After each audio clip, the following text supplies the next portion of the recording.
May get a check 1-2, 1-2, 1-2. Call a touchdown.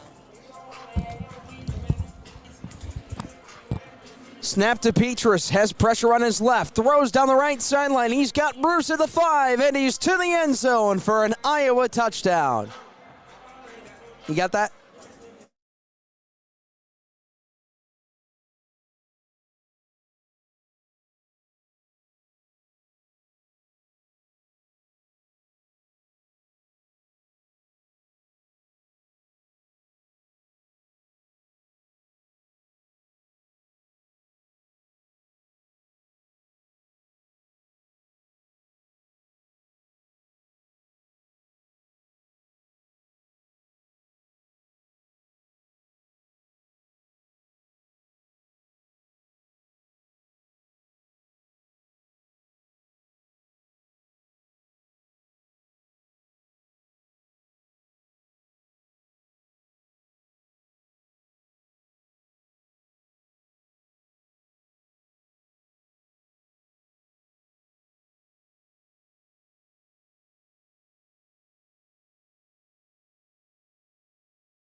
Welcome inside the Horseshoe.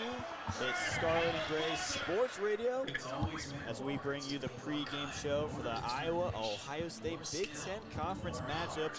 I'm Kole Emplit, joined by my partner Sara Sharp, this is your first appearance. How's it feeling up in the press box at Ohio Stadium, Sara? It's great. It's definitely a different view than what I'm used to. Definitely, for sure. Ohio State's coming in fresh off their bye week as well as Iowa. And Ohio State's going to be supporting their Scarlet Out annual. They like to do. Everyone packs the stadium filled with the Scarlet Red in support of the Ohio State today.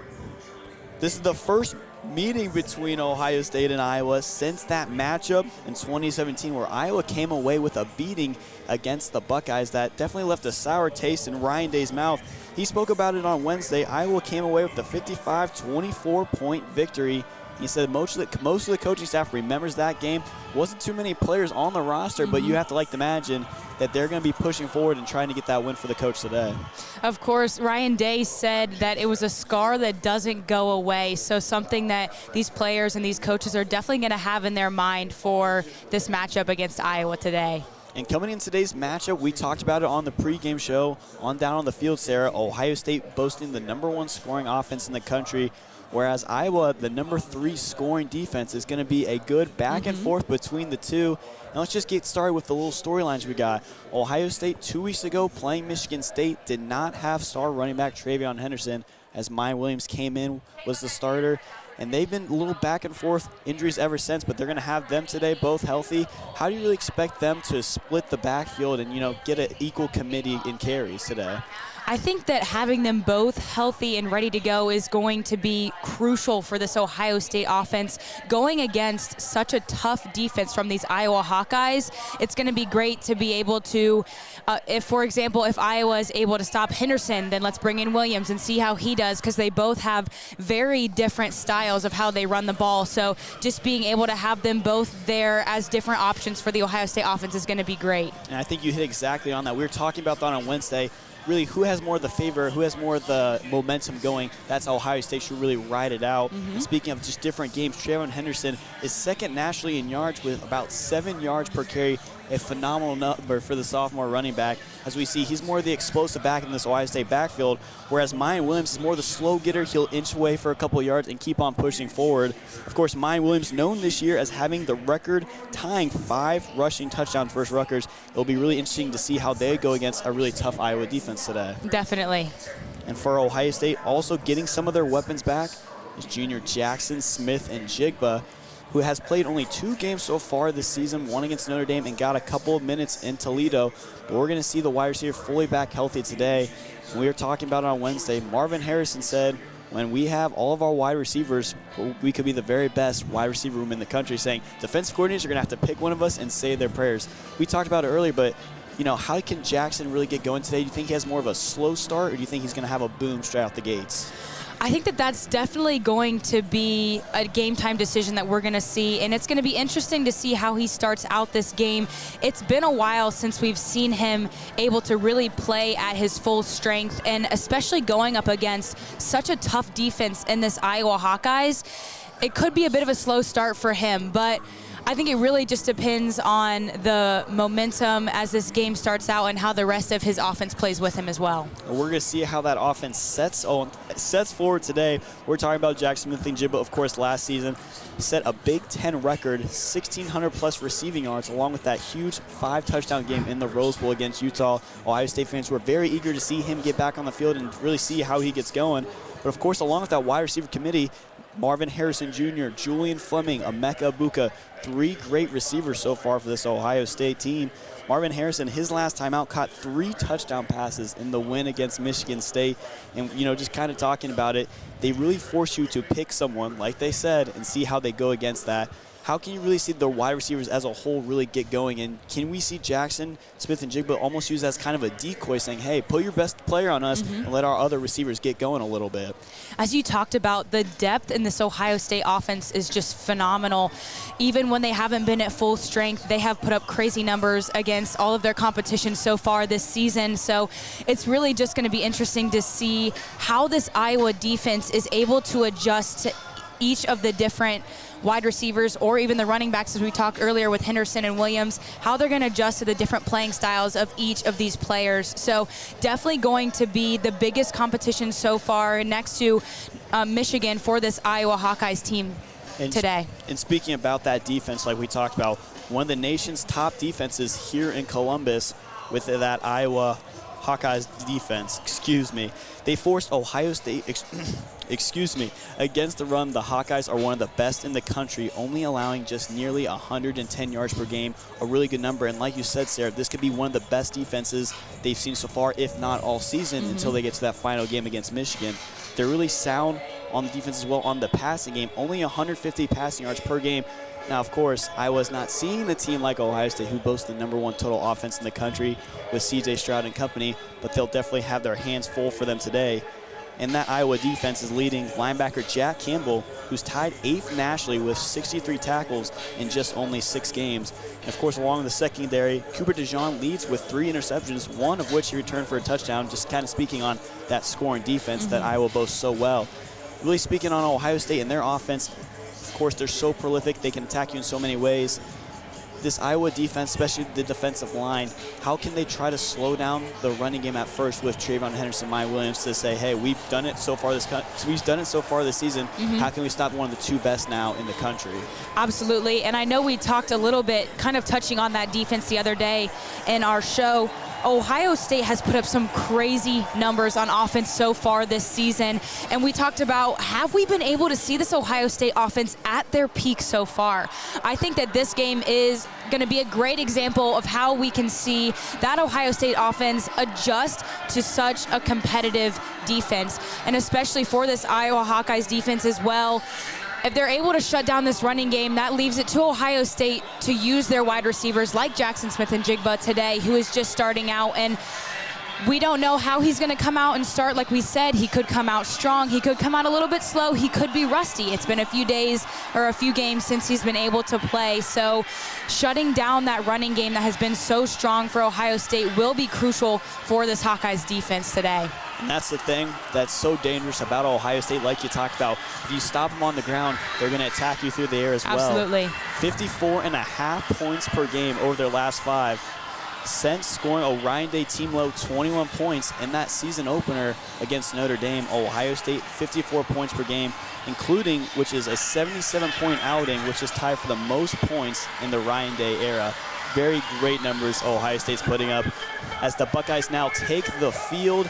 They're in full gear, getting warmed up. Student section a little empty so far, but they're starting to fill up. It is a noon game, the second one of the season. Of course, fans around are pre-gaming and tailgating, ready to cheer on their Buckeyes.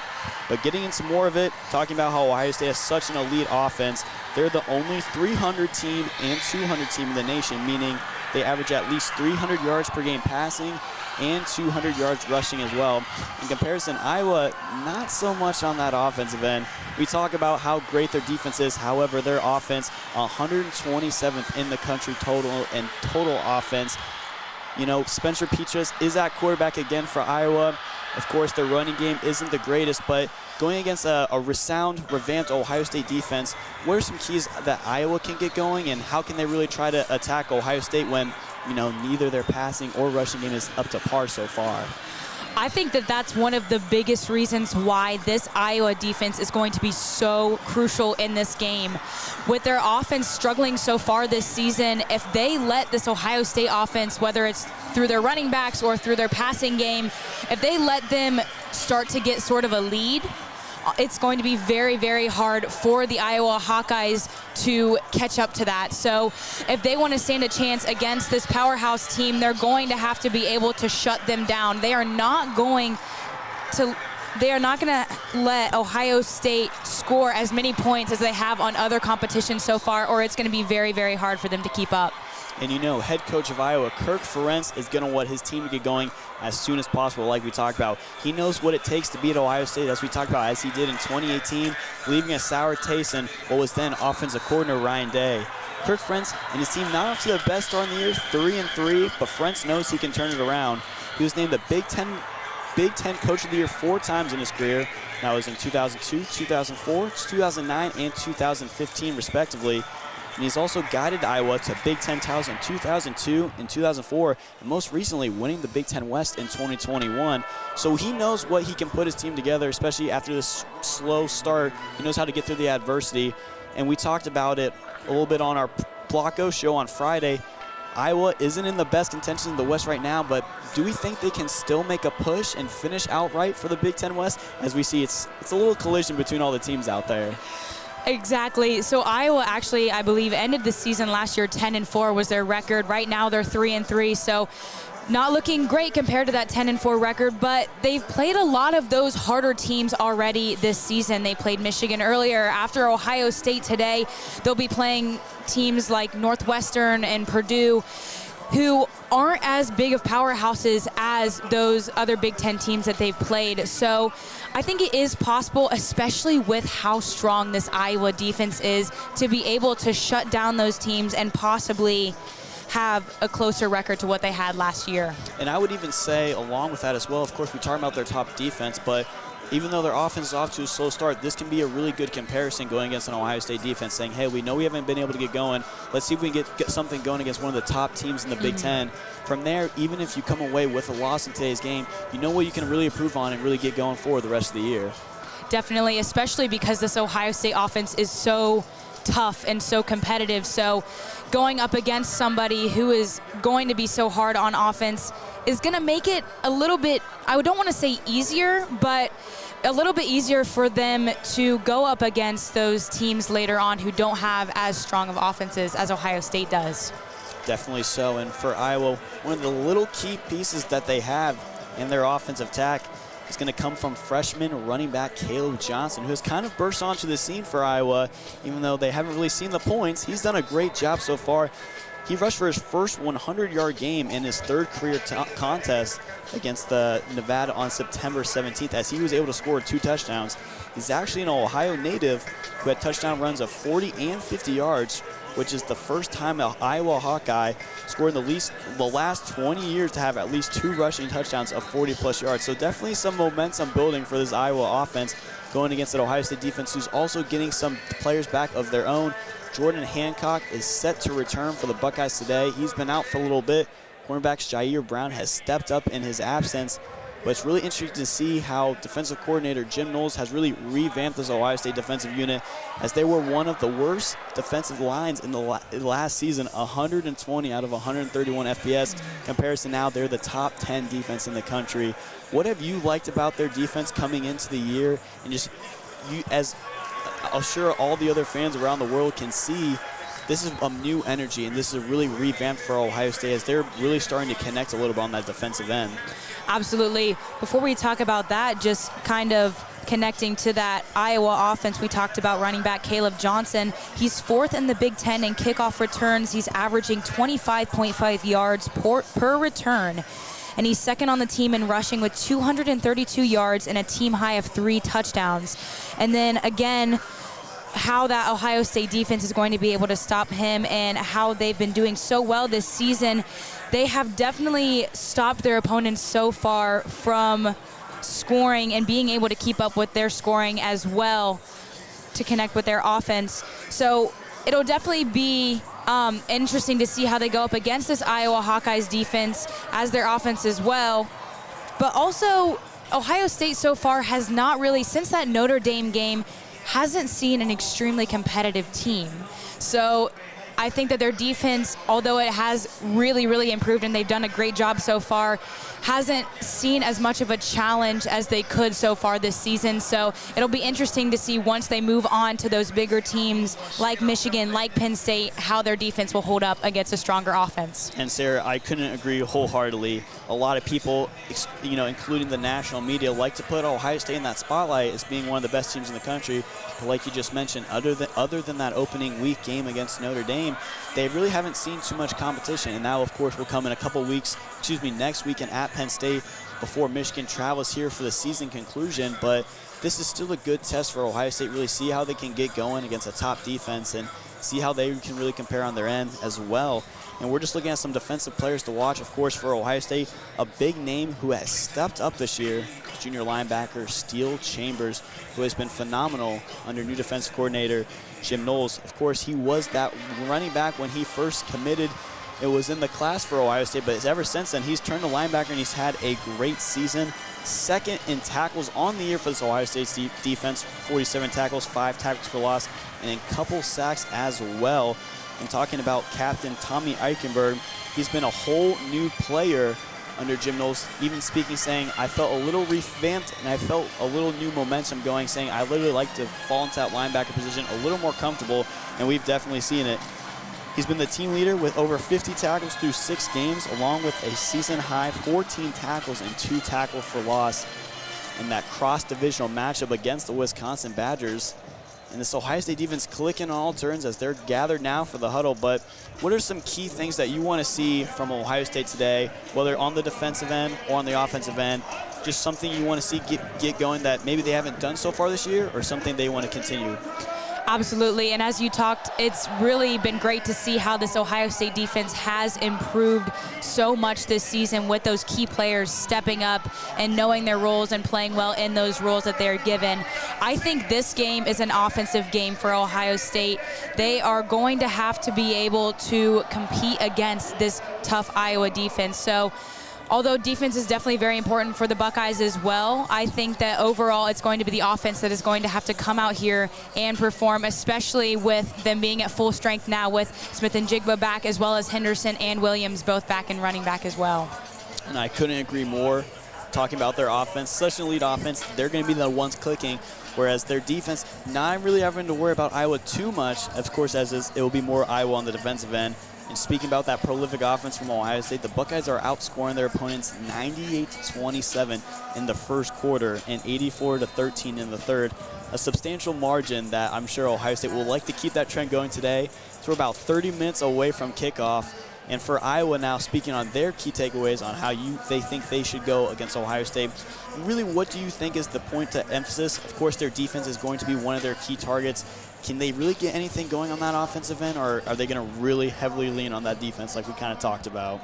I think that they're definitely going to have to heavily lean on that defense either way, but they are going to have to come out here and show us some offense as well, because even if they stop anything from Ohio State, they're not going to be able to get that win or even make it competitive if they can't score themselves. So Iowa's offense is going to have to come out here ready to play. We know they've struggled so far this season, but they had this bye week last week to get prepared to play against this Buckeyes team. So hopefully they can use that to help their offense play a better game today. And for Ohio State, they have not lost a Big Ten Conference game inside the Horseshoe in Columbus since 2015, and they definitely want to continue that trend today.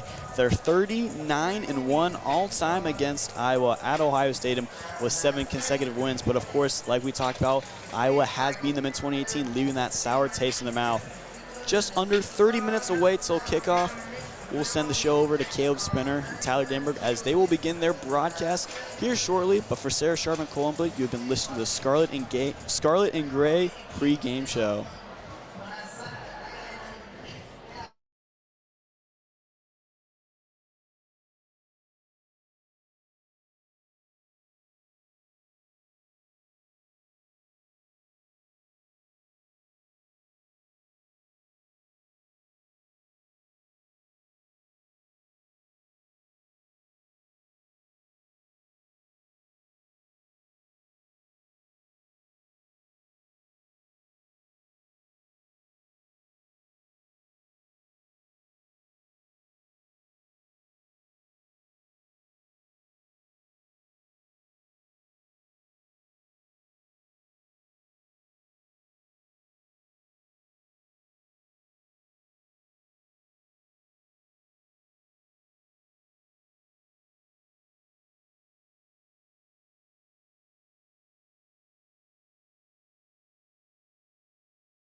From a sun-soaked Ohio Stadium in Columbus, Ohio, it's college football on Scarlet and Gray Sports Radio as the Iowa Hawkeyes travel to take on the number 2 Ohio State Buckeyes. Hi, everybody, and welcome into SGSR. Alongside Caleb Spinner, I'm Tyler Danburg with you on this sunshiny afternoon. And Caleb, this is going to be a battle of strengths as the Iowa Hawkeyes bring in their third-ranked scoring defense, taking on the number 1 scoring offense in Ohio State.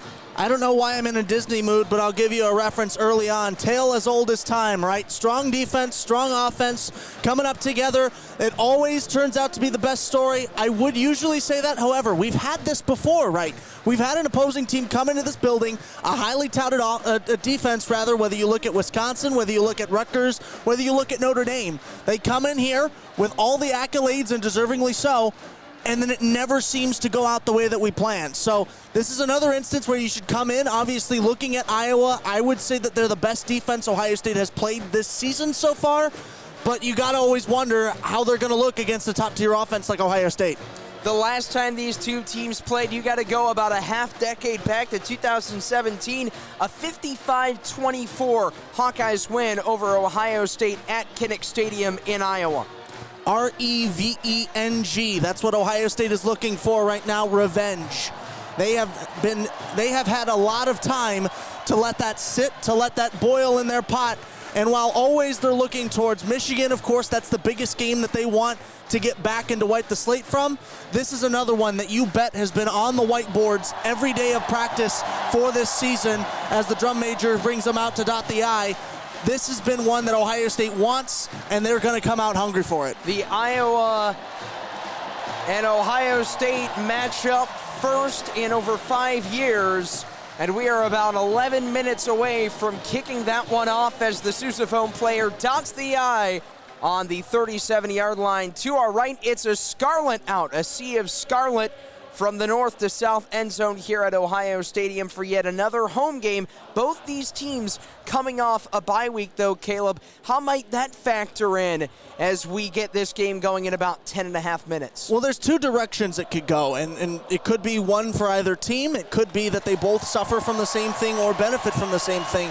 The two ways that I always see coming out of a bye week is, number one, do you come out and you play your best football because you're refreshed and re-energized after that week off? Or do you come out rusty, having not played in a competitive football game for 7 days prior to that?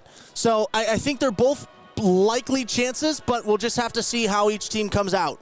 We talked about Ohio State's offense, the number 1 scoring offense in the country, second in all of college football in total offense, and they're getting one of their top weapons back for the first time since week 1 against Notre Dame, All-American wide receiver Jackson Smith-Njigba. Now, I got to be honest, while he's available, I'm not sure how much we will see him. He is solid in the draft stock. There's nothing left that he has to prove in my eyes, at least. Now, I haven't spent a second of my life as an NFL scout, so maybe that's a bit different. But I think his role today is going to be, how does he look to get him film against, like I said, the top defense that Ohio State has played this season? Put him in for a quarter, see if he tears him up, keep him in if he's struggling to start, and then pull him out. You've got plenty of weapons. You don't need Jackson Smith-Njigba. You're better with him, but he's not necessary. Don't risk it if you don't have to. And one of those weapons had another 3-touchdown game against Michigan State 2 weeks ago. Marvin Harrison Jr. alongside Emeka Egbuka. Those two have really came up huge as Jackson Smith-Njigba has not been able to play in 6 weeks. Yeah, I feel like we say the same thing each and every week, is how impressed we are at the depth of these receivers. You come in, obviously, looking at Julian Fleming and Jackson Smith-Njigba. They're the two that bring in the biggest names, the most clicks on the website when their names are in the headline. But everybody else other than that, Egbuka, Xavier Johnson even, he had a big game against Notre Dame, Marvin Harrison Jr., they come in and they really take the pressure off those two starters, which is what Ryan Day wants them to do, especially when he's been without Fleming and Jackson Smith-Njigba for a majority of the season. And as for Iowa, Caleb, their defense is their trademark under 24th-year head coach Kirk Ferentz, but the offense is averaging under 15 points per game. How do they improve that and try and look for the win this afternoon? Well, I think it goes down to quarterback Spencer Petras. All right, he's 2 touchdowns and 3 interceptions. That is a ratio that has to improve You have to get more than 2 touchdowns through the air. Now, where does that come from then, if not through the air? You got to look at the Iowa ground game. They both have to step up, especially against a defense like Ohio State. But I think, you look at the quarterback as the captain of the offense, and I think that's true in a lot of regards. It's got to start with Petrus. And the running backs for Iowa, it's by committee. Caleb Johnson, the true freshman, is second on the team in rushing, and then also Gavin Williams has gotten going. So it's a running back by committee type of rushing offense for Iowa, averaging over 185 yards. And then that defense, as we talked about before, that is as good as it gets for the Hawkeyes. Yeah, it's the same deal with Ohio State. Why is Ohio State's run game so feared throughout the league? It's because they have 2 options that can kill you just as easily. And maybe even if you look back down at the 3rd string with Dallin Hayden, he's been stepping up a lot too. So you look at Iowa when they come in here, you don't know who to favor in terms of which running back to take a look at. You don't know, because they both play so differently too. It's not like they're just a copy and paste copy of each other. They come in with both very different skills, so you really have to prepare for both options because they can get you if you let them. We are 7 minutes away from kickoff between the 3-3 Iowa Hawkeyes and the 6-0 second-ranked Ohio State Buckeyes. Tyler Danburg alongside Caleb Spinner, Kole Emplit, and Sara Sharp also with you at Ohio State as the smoke starts to fill the air. Coming out of the south end zone to our right, wearing the Scarlet, they will rush out onto the field. And here come Ohio State, the leaders in the Big Ten Conference, looking for their 7th win on the season. They're coming off a 49-20 victory 2 weeks ago. Iowa, a little bit less scoring, 9-6 was their loss to another ranked team in the Big Ten, the Illinois Fighting Illini, 2 weeks ago as well. And you come in off a game like that, it was really indicative of Iowa coming in here. You talked about how much their offense has lacked in scoring, in the scoring department. That game was the prime example of it. And I think, you have a week to let that sit. You gotta have heard all the talking heads across the nation tell you that you don't have a good offense, that you can't finish the drive. And I think that's got to be boiling inside of these Iowa Hawkeye players, and they want to change that. Iowa and Ohio State, Big Ten Conference football coming up next on Scarlet and Gray Sports Radio. Kickoff coming up when we return on the official student radio network of Ohio State Athletics.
Back here at the Horseshoe, Tyler Danburg alongside Caleb Spinner with you on Scarlet and Gray Sports Radio. We're about to get the coin toss for Iowa and Ohio State. Caleb, who are some players to watch in this one? Let's start off with Ohio State. Well, the entirety of both teams is someone to keep an eye on. However, since you're asking me for specific players, I'll go for the Ohio State side. It's Jackson Smith-Njigba. He's cleared for one of the first times this season. How much will he be used today? What role will he serve? We saw him, of course, running routes on the sidelines, but also it looked like he was working in as a punt returner and a kick returner sometimes. So that's something to watch, is what role he is used today and in what role he is used today. And then, of course, on the other side is quarterback Spencer Petras. I talked about it. He has got to be the catalyst for this offense. It all starts with him, in my opinion, in terms of production. He has to get off to a hot start, and I believe the rest of Iowa will follow if he does. Petras is 16-9 as a starter for the Hawkeyes, a team that went to the Big Ten Championship last year and lost to Michigan. And you talk about Jackson Smith-Njigba also returning some punts in pregame warmups. He had the punt returning duties against Notre Dame. He returned a couple punts before he injured that hamstring early on. Yeah, he did, and a lot of the receivers are used as those punt and kick returner options. You, of course, know the front man, Emeka Egbuka, who's done it a lot of the season. So it's not really surprising to see him return that because of his given role and because he's in the wide receivers where they use it a lot. But it's just one thing to watch because he hasn't done it in a while, and he's still rehabbing that injury to whatever level it is. So it's just something to watch because, you know, you're most at risk when you're punt returning those. You got everybody coming downfield with a full head of steam. That it is indeed. Ohio State and Iowa, the captains shake hands.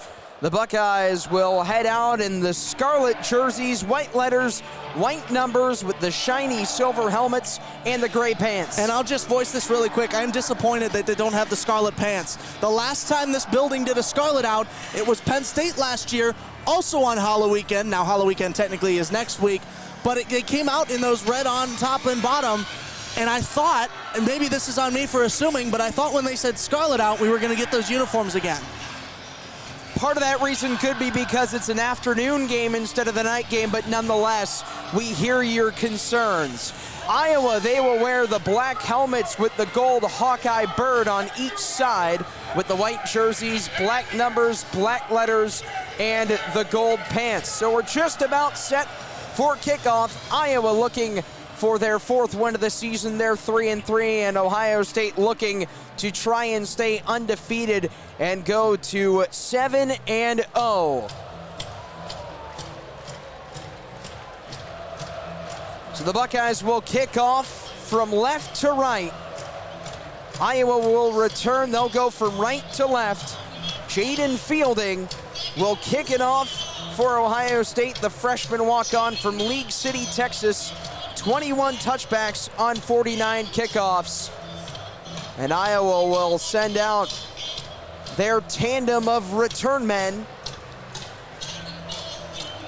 in Caleb Johnson and Gavin Williams.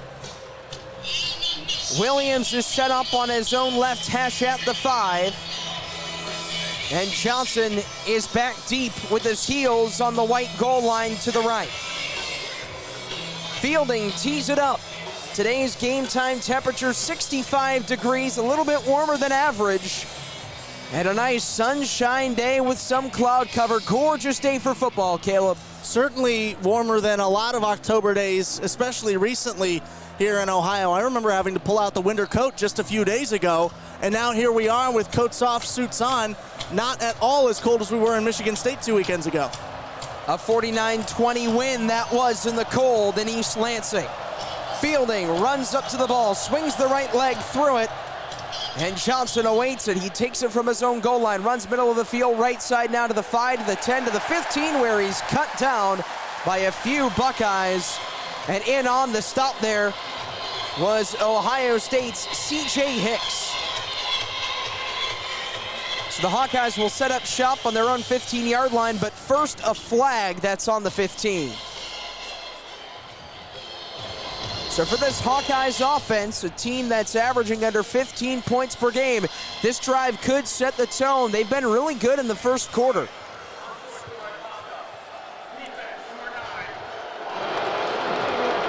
And Jaden Ballard's going to get called for unsportsmanlike conduct, the sophomore from Massillon for Ohio State. But Iowa, they've been really good in the opening frame. Yeah, they have, outscoring opponents 34-13 in the opening quarter. But then, you know, what happens in the last bit? Another adjustment that Iowa has to make, but we'll see what happens in this opening frame.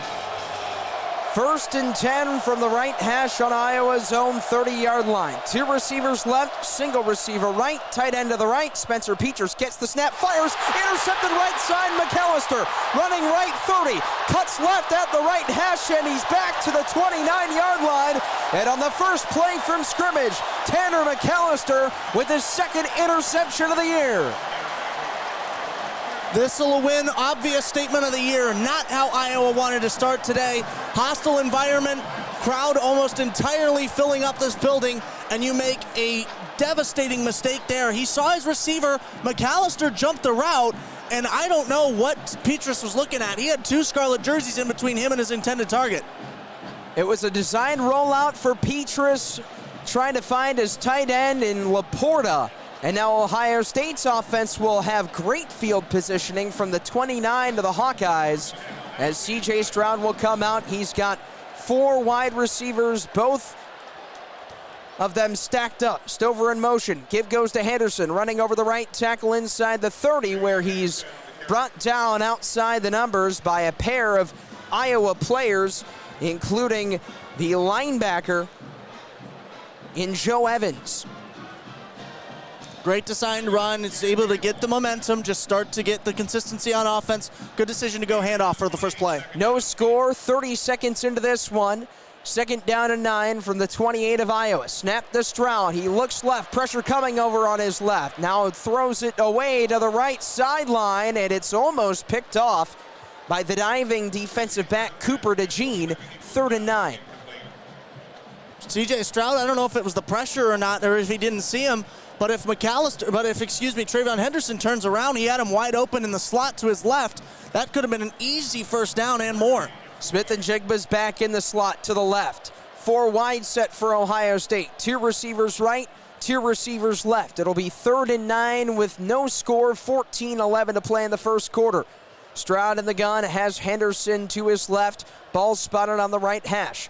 Whippler, the center, ready to whip it back to Stroud as Stover comes in motion to the right. 4 down linemen for Iowa. They come charging. 5-man blitz. Lobbing it is Stroud over the middle, and it's almost picked off yet again. He was looking for Egbuka, and it goes off the hands of the crashing safety, Quinn Schulte. And here comes the field goal unit. Or, yes, it will be the field goal unit for Ohio State and Noah Ruggles. If you look up in the dictionary the definition of confusion, you'll find a video of that play right there. Emeka Egbuka was running his route, didn't know when C.J. Stroud was going to throw it. Clearly they were on 2 different pages, and that's what happens. You get an almost interception. Noah Ruggles attempting his first kick since week 3. The holder is Jesse Mirko. The snapper is Brad Robinson. From the 36, a 46-yard kick goes up in the air, and he splits the uprights, does Noah Ruggles. It's 3-0 Ohio State, 14:02 to play first quarter. And Caleb, Ohio State, although they're not able to score the touchdown, they get points on the board after Tanner McAllister records an interception on Spencer Petras' first throw of the day for Iowa. Well, it's exactly how you wanted to open the game for Ohio State's defense. McAllister in the right place. He sees the route is going to go out to the out route to Petras' left, and he knows exactly where it's coming. He knows when it's coming because he's locking eyes the whole way through. Great interception, textbook of how you want to do it. Iowa goes back to work on offense. They will have to return a kickoff when we come back on Scarlet and Gray Sports Radio. 3-0 Ohio State, 1 minute into the game.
Back here from Ohio Stadium, the Buckeyes lead the Hawkeyes of Iowa 3-0 with still 14:02 to play in the first quarter.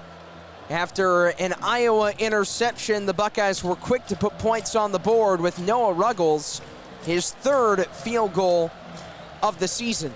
And it came in the form of a field goal, which of course you want to get a touchdown in that, especially to get momentum on your side in a firm way in the opening drive of the game. But you can't argue with points coming away. This is going to be wiping the slate clean for Iowa. You made a mistake to open. You got to forget about it and move on. That kick for Ruggles that split the uprights ties a career long of 46 yards, which he did back at North Carolina, where he spent a few years for the Tar Heels. And he's got no wind to help him today. That flag is not moving.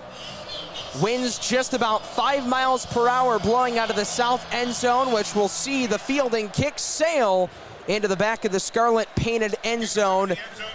And Caleb Johnson, the running back, can only watch it fly, and Iowa's offense will come out to the 25, looking for a little bit different of an outcome on their second drive. And part of it is apprehension for the interception, but I would start with a run here. You need to get a play under your belt to get started in that rhythm. Just start with a run here.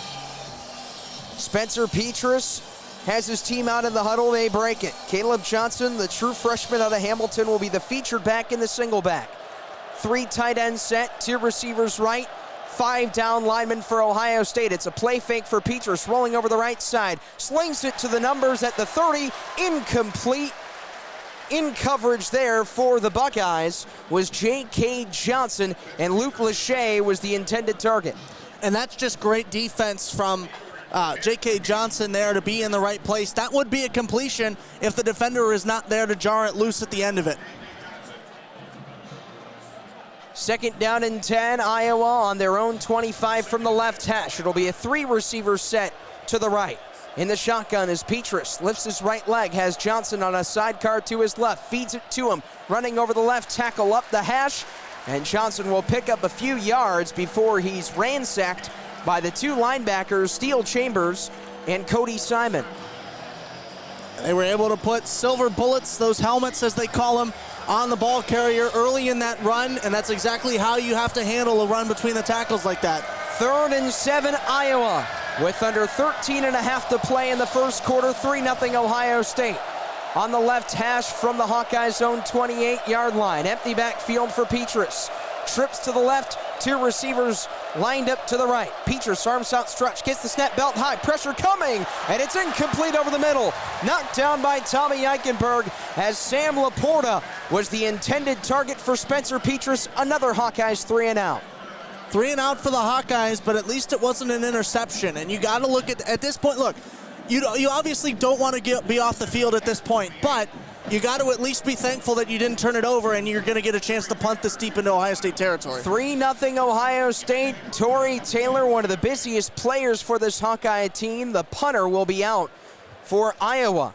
On the season, Taylor has over 5 punts of 50 or more yards. He's set up at his own 13 where he receives the snap, knee high, belts a spiraling punt with his right foot, and inside the 25 of Ohio State's own, Emeka Egbuka signals for a fair catch, and he's got it between the hashes where Ohio State's offense will come out, leading by 3 with 13 minutes to play. What are you looking for here in this first quarter for Ohio State's offense? I'm looking for better play from C.J. Stroud. He made a few uncharacteristic mistakes. They were almost interceptions on 2 instances in that last drive, so I'm looking for him to be smarter with the ball, to settle down a little bit and get back to that quarterback we all know. C.J. Stroud comes into this game after a Michigan State outcome where he became the first Big Ten quarterback to have 3 career 6 touchdown games, but he's going to go up against a tough Iowa pass defense, especially with their defensive backfield led by Quinn Schulte and Cody Moss. So 13:07 left on the first quarter clock. Ohio State leading 3-0 over Iowa. The Hawkeyes are 0 for 2 on their offensive drives. The first one resulted in a pick on the first play from scrimmage.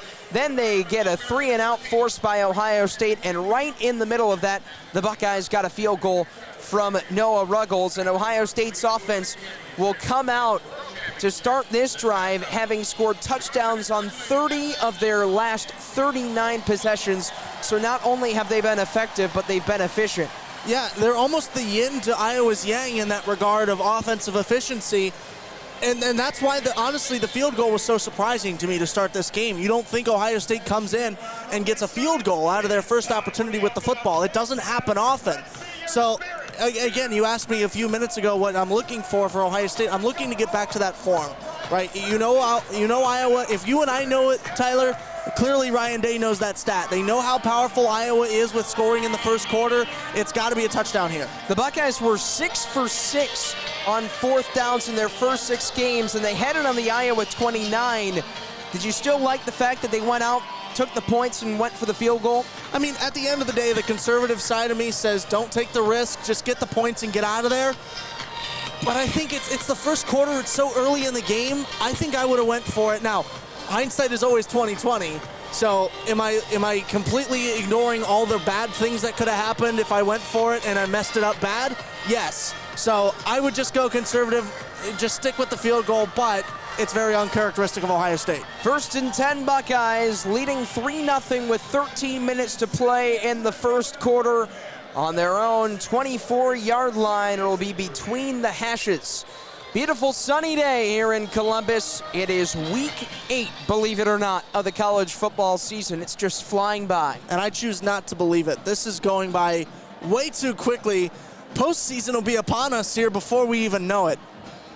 Still a lot of football left to be played, and Ohio State will come out. They'll have it between the hashes. The biggest game yet to be played. That is, in fact, which one? Because there's another big one coming up next week as well. Well, that's why I don't specify. In the shotgun, C.J. Stroud. TreVeyon Henderson, who had a 100-yard, 1-touchdown game 2 weeks ago, is to his right. Marvin Harrison Jr., Jackson Smith, and Jigba spread out to the left. 3 receivers bunched out to the right, including TreVeyon Henderson, who's on that bottom near sideline. Here's the snap to Stroud, drops 3, and he's hit hard, gets sacked, picked up by the defensive end, Joe Evans, and he takes it in for the Iowa scoop and score. Joe Evans came crashing right down the middle. He hit Stroud, sacked him, picked up the ball on the right hash, and he ran it down 13 more yards to make it 6-3 Iowa. And there's the momentum that Iowa wanted. If they're going to score points, it came with the defense. You'd figure that was how it was going to be, considering how highly touted we said their defense was. Incredible turn of events there, and like I said, another uncharacteristic mistake for C.J. Stroud. He does not look like himself right now. Stroud is now 0 for 2 passing with a fumble. PAT try for Drew Stevens. The holder is the backup quarterback. The snapper is Elkin, and the kick is up and through to make it 7-3 Hawkeyes early. And we talked about the Iowa defense, Caleb. That's something they do really well, but they have also scored a couple touchdowns as well. And not only that, they've had 15 straight years with a defensive touchdown, and they get one there with Joe Evans, the defensive end from Ames, Iowa. And that's an incredible streak right there. You cannot do justice enough to that.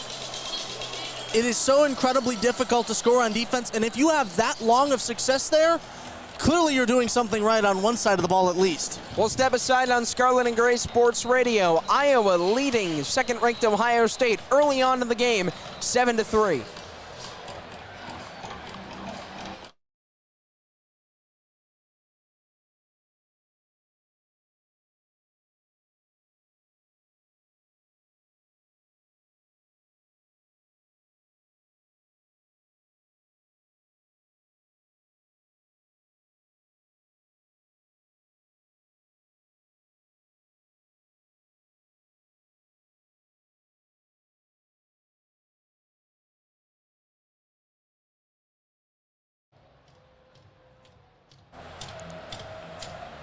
Drew Stevens, just having kicked the point after, will swing it away from right to left. Back deep to receive with his heels on his own goal line on the right side of the field is Marvin Harrison Jr. Chip Trainum is opposite him on the left side. He's lined up at the 10. Low wobbly line drive kick, fair caught inside the end zone by Harrison, who takes it, and he will hold it there. So Ohio State's offense comes back out quickly after the scoop and score by Iowa's Joe Evans. Yeah, and again, I think Ohio State fans in attendance here are still trying to get over what exactly just happened, and they're still waiting to see their quarterback. Whether he's in the locker room and gave his jersey to someone else, they don't know what's going on here, but this is one of those moments. This is a character builder, right? You look at him at the next level. Can CJ bounce back from this? And that's a question that'll be answered here. Trailing 7-3, Ohio State will set up shop inside their own right hash on the 25-yard line. 3 receivers left, in motion, Smith-Njigba, snap to Stroud, hands off Henderson, cuts right, and now cuts left past the 25, weaving his way for a 2-yard gain to the 27-yard line. And that's a man who has to get into this game as well. If C.J. Stroud is not playing well to this point, now he could snap back from it, but if he's not playing well, you got to supplement him. 2nd down and 6, 12.5 to play. Smith-Njigba motions to the slot left. Belt tie snap to Stroud, drops 3, fires to the left sideline, caught by Harrison, turns to the sticks, and will take it to the 35, where it looks like he might get the first down, and if not, he'll be a half-yard short. Stop made by Riley Moss, and it's 3rd and 1. Routine comeback connection between Stroud and Harrison. That's what you have to do. You got to build up the reps, got to build up the confidence, and get back into this true form. 3rd and 1, Ohio State. Ball on the left hash. Stroud in the gun, Henderson to his left. 2 receivers lined up to the right, 1 to the left. Henderson gets the feed, stops, runs straight ahead, gets the first down, plunges his way up the left hash to the 38-yard line. First down, Ohio State with under 12 minutes to go. That's an old-fashioned run. Put the head down, go between the tackles, and power your way for a couple yards. Ohio State working quickly here. Pitch right side to Henderson, up the hash. He goes to the 40. Henderson still running to the 45, and TreVeyon Henderson muscling his way across to the 47-yard line of Ohio State's own. A Nick Chubb-esque run there, trying to find the hole, cutting back and forth, slicing and dicing up through the tackles. Lucas Van Ness makes the stop. Mayan Williams into the game for the first time today for Ohio State. 1st and 10 from the Buckeye 47. Stroud fakes it to Henderson, feeding it off, now slants it over the middle, and it's caught by Marvin Harrison Jr. in traffic. And Riley Moss belts him down, but a first down pickup for Ohio State as they trail by 4, but work it into Iowa territory. Great ball security there, too. Knows the hit's coming, has to tuck it into the jersey and hold on. 11 minutes remaining in the first quarter. Buckeyes down by 4. 1st and 10 from the Iowa 47. Single tight end set with Cade Stover on a wing to the right. Lone receiver right, that's Julian Fleming. He's got 5 touchdown grabs this year. Smith-Njigba's in the slot left, and Marvin Harrison's to his left on that far sideline. Stover comes in motion to the left, naked pistol set, snap to Stroud, gives it off to Williams over the left hash, over the left tackle, and he cuts to the middle for a 14-yard gain. Mayan Williams to the 35 of Iowa. 1st and 10 again. Ohio State fans eager to welcome Mayan Williams back, especially if he's going to continue running like that. Gets exactly what the Buckeyes need, finds a gap in the middle, and shoots it. Pickup of 14 for Williams, who's lined up in the shotgun to the left of the quarterback, Stroud. 2 receivers lined up to the left of the formation. Fleming, single flanker right. Here's the snap to Stroud. Play action, throws over the middle. A leaping 2-handed catch made by Fleming inside the 10. Another welcome back for Ohio State. Fleming able to extend and get the ball where no one else could have grabbed it. That defender was on it, if not put just out of the reach of Fleming, causing him to fully extend. Quick post route, pass and catch from Stroud to Fleming.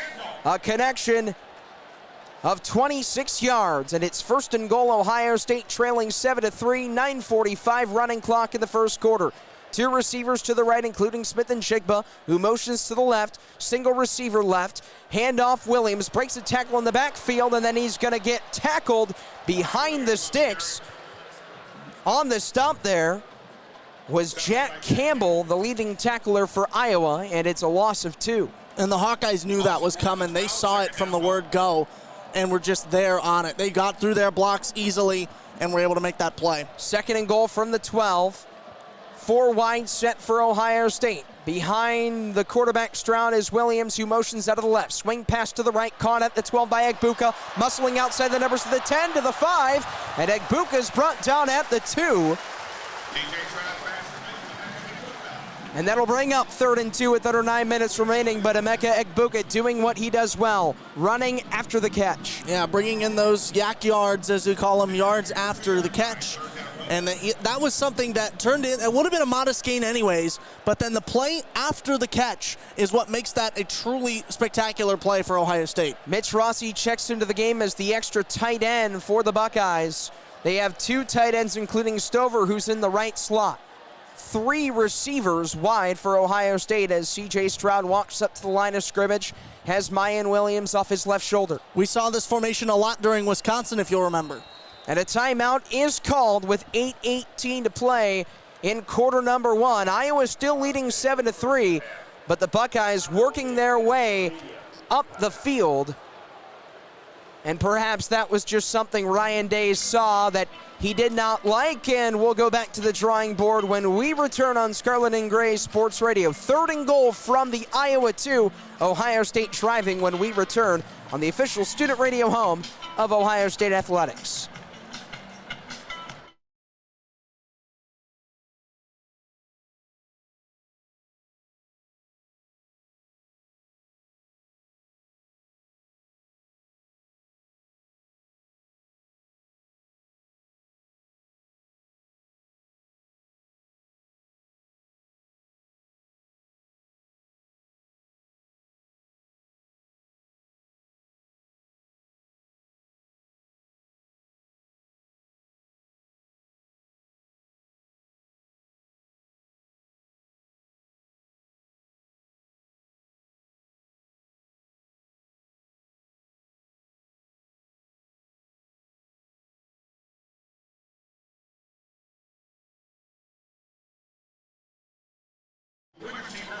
Ohio State working deep into the Iowa red zone, and Caleb, that's been something Ohio State has done really well. They're 29 for 29 inside 25 yards out this year with 27 touchdowns. And that is one heck of a statistic to have. Offensive efficiency at its finest, especially when it comes down to scoring points. 3rd and 2 coming up from the Iowa 2. 7-3 Iowa leading, 8 minutes, 18 seconds left in quarter number 1. And this will be, for Ohio State, their 10th play of the drive coming up. A drive that started way back on their own 25 after a touchback. And that shows you that they've been able to milk the clock a little bit following the Joe Evans sack, scoop, and score for the Hawkeyes. A good recovery so far. And what does Ohio State have to do to try and finish it off with a score? They just got to keep rolling with it. I don't like the timeout unless you saw something on Iowa's side of things that you didn't like. I think the timeout stops momentum. I don't like it in terms of you should have kept rolling here. But really, Ohio State can go either way. They've had Henderson and Williams who have been powering it up the middle. They've had Harrison and Egbuka who have made some great catches. Julian Fleming as well. I don't know whether they'll go through the ground or on the through the air or on the ground with this one. It'll be a 3rd and goal from the 2. Offset I formation with the offset fullback to the left. That's Mitch Rossi. The tail of the trio is the running back Mayan Williams. Extra tight end and G. Scott comes in motion up the line to the left. Snap to Stroud, hands off. Mayan Williams over the left guard and in for the Ohio State touchdown. It's 9-7 with 8:15 to play in the first. Going back to all reliable with Mayan Williams, finds a hole, his line creates a gap you could drive a semi through, and in perfect spot to add to the Buckeyes score. 9th touchdown of the year for Mayan Williams, Ohio State's leading rusher. He had 5 in his last game played 3 weeks ago against Rutgers. Robinson to snap to hold is Mirko, and Ruggles will try the point after. Arms outstretched. Gets the hold down, that's Mirko, and Ruggles knocks it through with the right foot. 10-7, Ohio State leading to cap off a 10-play, 75-yard drive. And that was Mayan Williams to finish it off. Yeah, Mayan knows exactly what he's needed to do, just power it up through the middle, and he thought he was going to have to lower the head. You saw him duck down and try to truck through, but his line gave him an early Christmas present of a wide open gap, and he said, thank you very much. 10-7 Ohio State, 8:15 left in the opening frame. You're listening to the Barrio Tacos Ohio State Student Radio Network.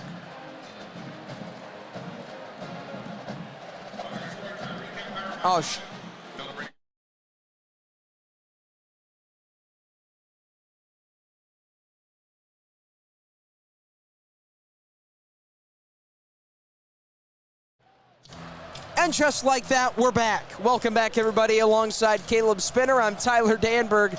A 10-7 Ohio State lead, and they'll kick it off from left to right. Johnson and Williams back deep to return for the Hawkeyes, who are 0 for 2 on their offensive drives, but they got a defensive score from Joe Evans. Fielding with his right hand in the air, sprints up to the ball that's teed up on the 30 of Ohio State's own. Fielding lets it fly, circling under it right side is Johnson, running right of the numbers at the 20, outside 25, 30, and Caleb Johnson is barreled on the right sideline out of bounds as he gets across the 35. Good return for the true freshman out of Hamilton, Ohio. Yeah, and that looked like it could have had daylight there, and you'll also see one of the Ohio State players, it looks to be number 48, Max Lamonaco, coming out. He had his helmet pop off during that last play, but you thought he had daylight down that far sideline, but then knocked out of bounds. A great play by the Buckeye defense. C.J. Hicks makes his second stop on kickoff coverage today. 1st and 10, Iowa on their own 25 from the right hash. Petrus under center. He's got 2 receivers lined up far to the left, including Reganis. Handoff Johnson, stops, stutter steps, and passes the 25 up towards the 27-yard line. 8 minutes left to play in the first quarter, and Teron Vincent makes the tackle for OSU. Building up consistency are the Iowa Hawkeyes, getting play after play after play, and that's what they have to do to continue to get back in their confidence for this game. Gain of 2 at 2nd and 8 for Iowa, down by 3 now. The running back that will be lined up in the single back is LaShawn Williams, the sophomore. Now Petrus backs up, goes in the shotgun. He's got a tight end protecting him to the right. That's Laporta. 3 wide for Iowa. Petrus gets the snap, feeds it into the belly of Williams, and he'll get to the 30-yard line and nothing more. A pickup of 3 as Jerron Cage stops him. 3rd and 5 upcoming. That Ohio State front 4 is incredible, especially going up against the opposing run, and Iowa realized it there. Crowd rising, the decibels starting to enhance on this Scarlet out afternoon as Ohio State leads 10-7. 4 wide receivers, 2 to the right, 2 to the left. Petrus in the gun points out his protections. The running back Williams motions out of the backfield. Bell tie snap to Petrus, and he's sacked. The ball pops free at the 28 of Ohio State. They got it at the Iowa 28-yard line, and we'll see what the signal is. There's a scrum around the 27-yard line, and Ohio State's got it as they run to the right pylon of the end zone. Coming away, high-stepping with it was Zach Harrison.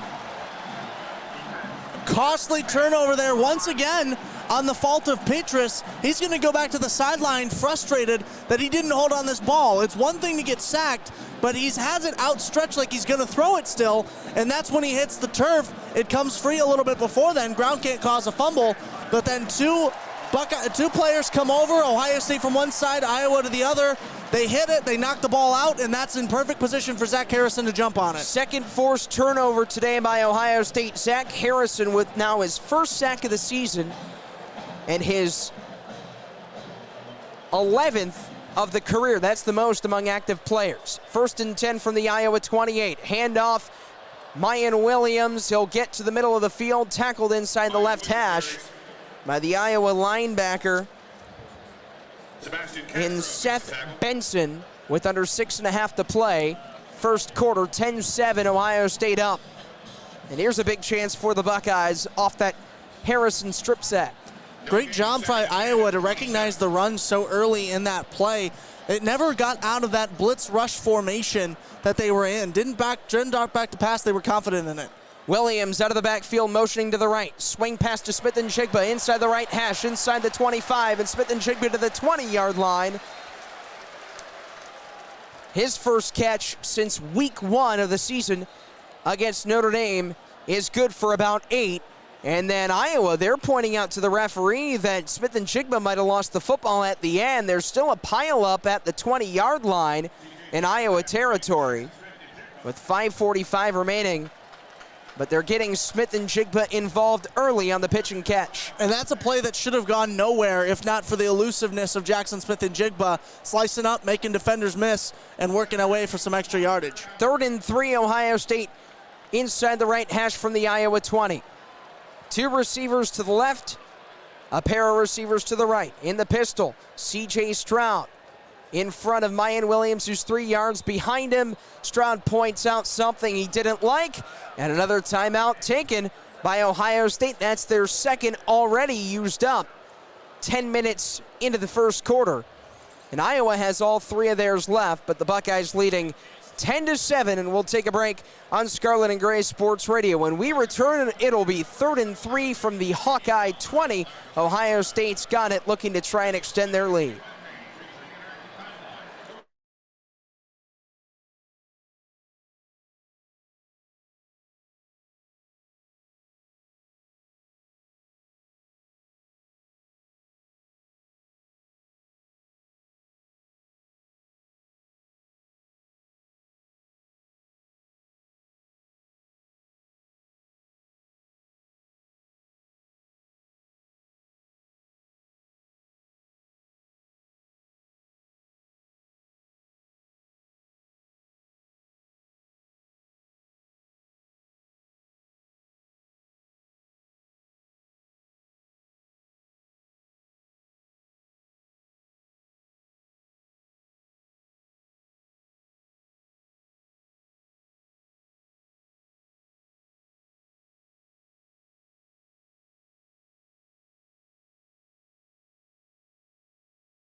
(10-7), number 2, Ohio State leading Iowa with 5:23 to play in the first quarter.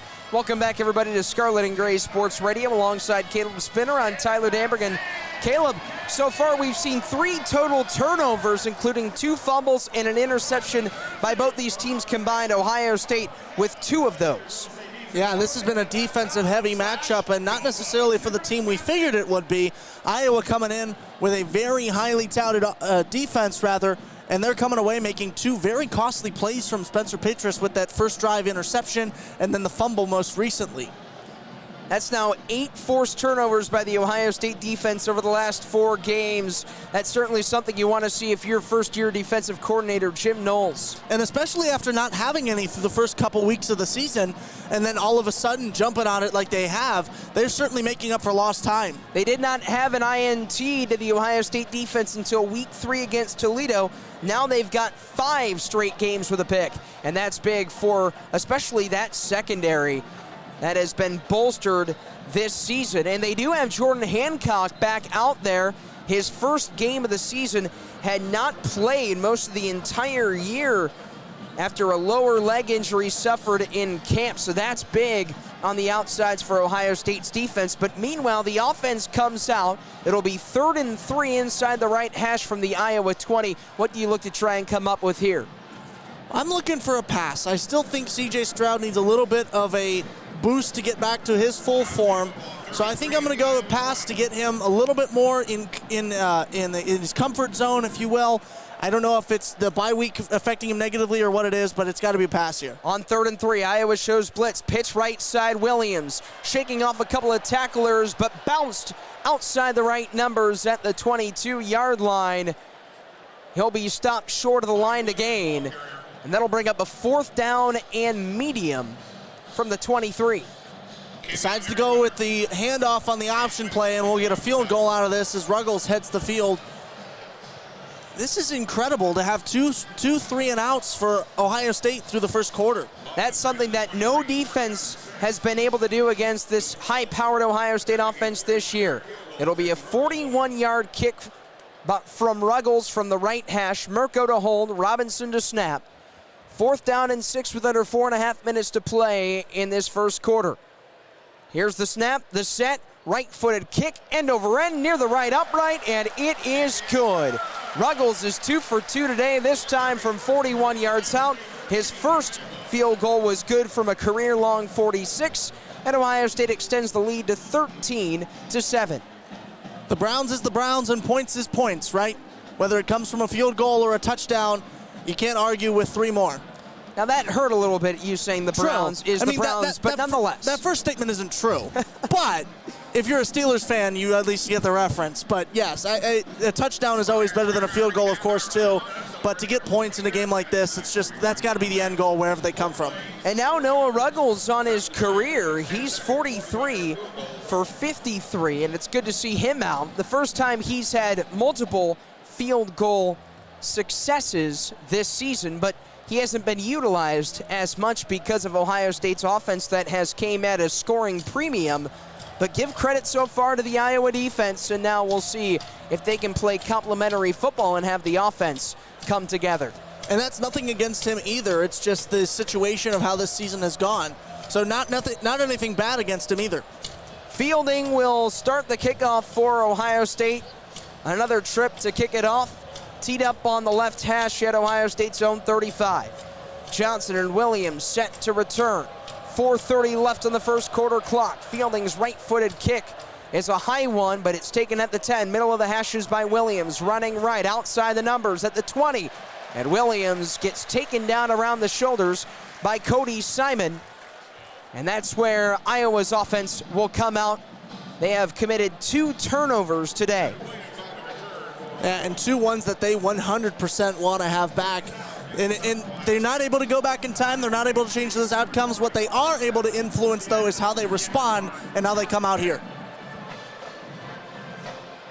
Iowa fumbled on a strip sack by Zach Harrison their last time out, looking to try and at least tie the game up. They trail by 6 with 4:24 to play in the first quarter. They're down 13-7.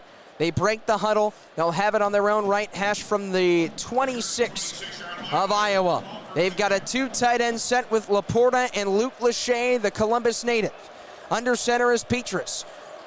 Laporta sprints to the left in motion. Handoff. Johnson, stiff arms, running up the left hash, 25-30, and he's passed to the 32-yard line. Good run for Caleb Johnson, who's been making an impact in his first year in Iowa City, and JT Tuimoloau makes the stop with 4 minutes to play in the first. And this is where Petrus is going to have to put the game on his shoulders. He's made a few mistakes before. He's got to wipe it clean, forget about him, and move on. This is a good chance to do it right here. 2 receivers to the right. Arlen Bruce, the leading receiver in a slot right. Second down from the left hash. Turning and giving it as Petrus plants it into the belly of Johnson. Again, he gets the give, but he goes nowhere for a gain of nothing to bring up 3rd down and 3. And the stop was made by Steele Chambers. So Iowa coming out, trying to avoid a 3-and-out. It'll be a 3rd down and 3, 3rd and short on their left hash from their own 33.5.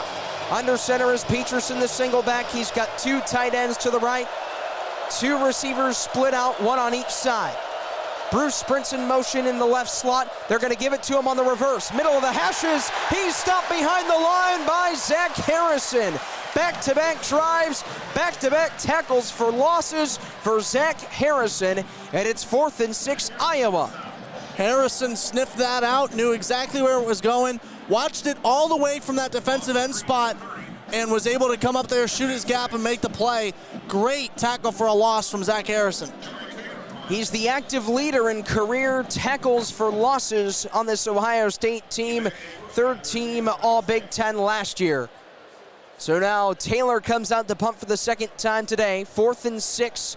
He's placed at his own 15, gets the long snap, shuffles to his right, still hesitating. He's going to run it up the right hash at the 30, and he's going to be marked down short of the line to gain tackle made by Lathan Ransom. The fake punt does not work, and Taylor is slow to get up, and Ohio State forcing another Hawkeye turnover. He walked right into that, literally. You thought once he committed to the fake that he would tuck it and go, but he just kind of sat there like Mirko is in the first half of his punts, holding it out in front of him and jogging, and he went right into 3 Scarlet jerseys. That's the Australian style of punting, the rugby style that we've talked about so far this season, especially with Jesse Mirko. Tory Taylor, one of the top punters in the Big Ten, like Mirko, hails from Melbourne, Australia. So 1st and 10, Ohio State, ball on the left hash at the 34 of Iowa. In the shotgun, Stroud, he's got Henderson to his right, Fleming single receiver right, 2 wideouts to the left. Play action, Stroud sets, fires, lobbing left sideline, and coming back to make the two-handed, two-footed tapping catch is Marvin Harrison Jr. for the first down. How good is Marvin Harrison to get his feet down when he has seemingly no room to do so, an expert at the toe tap to keep it in bounds. He leads the country in targets without a drop, and that's a testament to his preparation. He spends about 1 hour each day of the week on the jugs machine catching passes. He's in the bunch to the left. That comes in motion tight to the left. In the backfield will be Henderson in the pistol. 3 yards behind Stroud, who gets the snap, fakes to him, slips the screen on the numbers left side, 20 to Stover at the 15, still on his feet to the 10. First down, Stover to the 8. Cade Stover charges over 31 Jack Campbell for Iowa like he's not even there, and that's one of the benefits to having a tight end who can do that, is he is a big body. He is hard to bring down, and he is easily able to charge ahead to break that one tackle before he's pushed out of bounds, not so much tackled, but shoved out beyond the white boundary. However, it's coming back in a legal formation on Ohio State, perhaps on that left side of the offensive line. 1:48 left to go in the opening quarter. 13-7 Ohio State leading, and they're driving yet again. It'll be backed up on the 23-yard line on the left hash of Iowa. First down and 15. Cade Stover, a big body like you said, 6'4", 244 for Mansfield, Ohio, in his 4th year for the Scarlet and Gray. Mitch Rossi, another tight end, will check in. He'll be lined up along the left side of Stover. A 2 tight end set for the Buckeyes as Rossi sprints up the line to the right. Snap to Stroud, handoff, Henderson running left down the numbers, 20, 15, tripped up around the ankles, and he's fired up as he's going to get close to the sticks, but he just got tripped up on his shoestrings. And that was either Ethan Herkett or the turf monster who was responsible for tripping him up. It looked like Herkett got a hand on his cleat as he was coming up through. But either way, a great look for Mayan Williams, just came up short. 2nd down and 6, ball on the left hash at the Iowa 15. Fleming and Harrison in formation to the left. Shotgun snap to Stroud, hesitates, gives to Henderson, and he's swirled up 2 yards behind the line of scrimmage. There was Jack Campbell along with Aaron Graves, the freshman defensive end, with under 40 seconds left in quarter number 1. And that was not a good look on that option. He had nowhere to throw it, decided to go with TreVeyon Henderson as a last resort, and Henderson had nowhere to go by that time. The line had folded in on itself. 3rd and 9, Ohio State up 13-7, 20 seconds left, running clock. 2 receivers split out on both sides to the left and to the right. It will be man-to-man press coverage coming up from Iowa. They've got 6 down linemen. They're going to be showing blitz with 2 linebackers. Here's a high snap. Stroud pulls it in, floats it left sideline, and it's incomplete behind the intended target. And Jackson Smith and Jigba in coverage was Quinn Schulte, and the fans wanted pass interference. Doesn't look like they're going to get it. And at least on this first view, we have yet to see a replay on the Jumbotron, but they should have got it. There was no way he was playing the ball. Locked eyes the entire time with the receiver. Didn't even turn his head around. And perhaps it was because the ball was just underthrown where it was uncatchable. But it was one-on-one up the left side. Noah Ruggles, 2 for 2 today. He's connected from 46 and 41. This one will be from the shortest distance today, from 35 yards out. Between the hashes, it's marked Mirko, arms extended, awaiting the snap from Robinson. Here it comes, pulling it down is Mirko. He puts it down. Ruggles knocks it through. He's a perfect 3 of 3, and Ohio State has been held to another field goal. They lead it 16-7 as the first quarter has ended. We go to the second. Iowa's defense putting up a showcase, but the Buckeyes still leading by 9. Who would have guessed that we would have so many field goals already from Ohio State specifically in this game? You come in, one of the best offenses in the country, and then just being slowed down time after time. It's going to have to be a very different second quarter if they want to continue being the offensive powerhouse that they've been known for. That quarter was brought to you by Barrio Tacos. Barrio Tacos is now open right in the heart of Ohio State's campus on 15th and High Street. Barrio Tacos is serving tacos and margs late night each night and has an incredible happy hour with half off margs and $1 off tacos. That's weekdays from 3 to 6 p.m. And don't forget, Barrio Tacos accepts Buck ID and is offering to-go and DoorDash services. You can also catch Barrio Tacos during Ohio State football games inside the shoe during game days at Section 10A and at their taco truck, which is parked out Monday through Friday outside the RPAC on Ohio State's campus. Barrio we will Tacos. Return for the second quarter on the Barrio Tacos Ohio State Student Radio Network. 16-7, Ohio State leading.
Back here on Scarlet and Gray Sports Radio, Tyler Danburg, Caleb Spinner with you on this sun-splashed Saturday afternoon. The crowd cheering on Mike Doss, the former Ohio State defensive back and All-American, as he's presented with the Hall of Fame on-campus salute in between quarters of this one between Ohio State and Iowa, with the Buckeyes leading 16-7. Boy, was Mike Doss quite the competitor for that national championship Ohio State team 20 years ago. A legendary Buckeye. I don't want to say former, because once you're a Buckeye, you're always a Buckeye, but certainly someone deserving of that great honor is Mike Doss. So now we enter the second quarter, Caleb, and it's been low scoring compared to most quarters for Ohio State this season, and even Iowa. We talked about them outscoring opponents 34-13 coming into this game in the opening frame. But now, what are we looking forward to seeing in this second quarter? Can we see the same old song and dance as we saw in the first quarter? You could. I think, though, that Ohio State, has found their groove. Iowa has yet to find theirs. So expect this one to be a little bit more one-sided towards Ohio State than it was in that first period. I think C.J. Stroud has shaken off whatever bug ailed him at the start of this game. I think Spencer Petras is still looking for his first bit of confidence boost in this game, so expect those storylines to go through the second quarter. Stroud is 6 for 9 for 70 yards, no scores. Spencer Petras 0 for 3 on his passes with an interception and a forced fumble.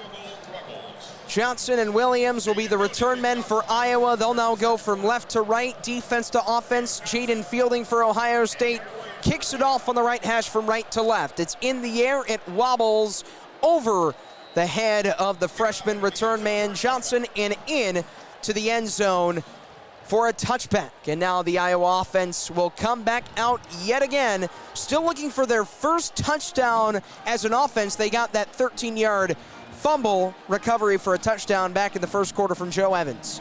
And it's got to come, I think, through the air. You look at a guy who's like Spencer Petras. His stats do not look like he is a good quarterback, but I tell you he is. He is one of those guys who is more than the numbers say, and he's just got to show the world it.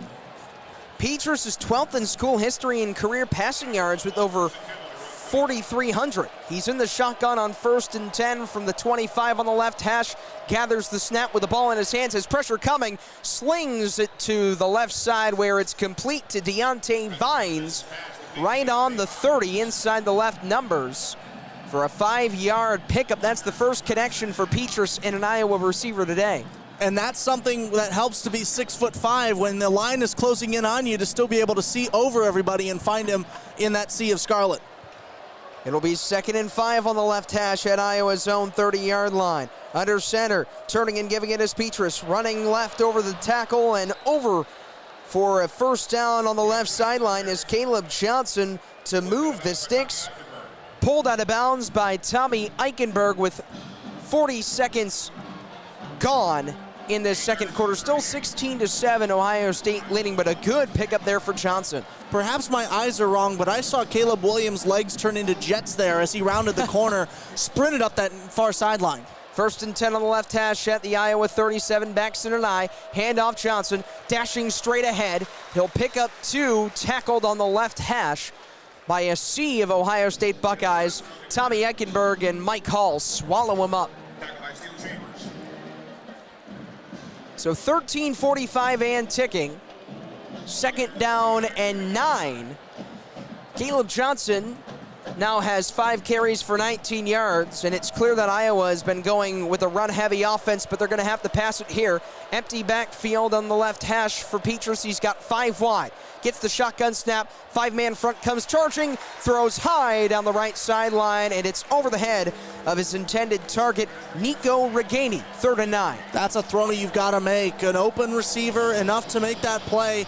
It's just got to come down to the throw. That should have been an easy pitch and catch. Denzel Burke was in coverage. He's now wearing the number 10.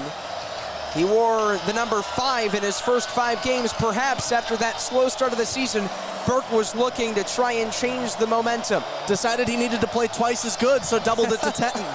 It's 3rd and 9 on the left hash at Iowa's own 39-yard line. Tight end in motion, that's Laporta on a wing to the right. Snap to Petras, drops 5, fires the right sideline over his man Reganey.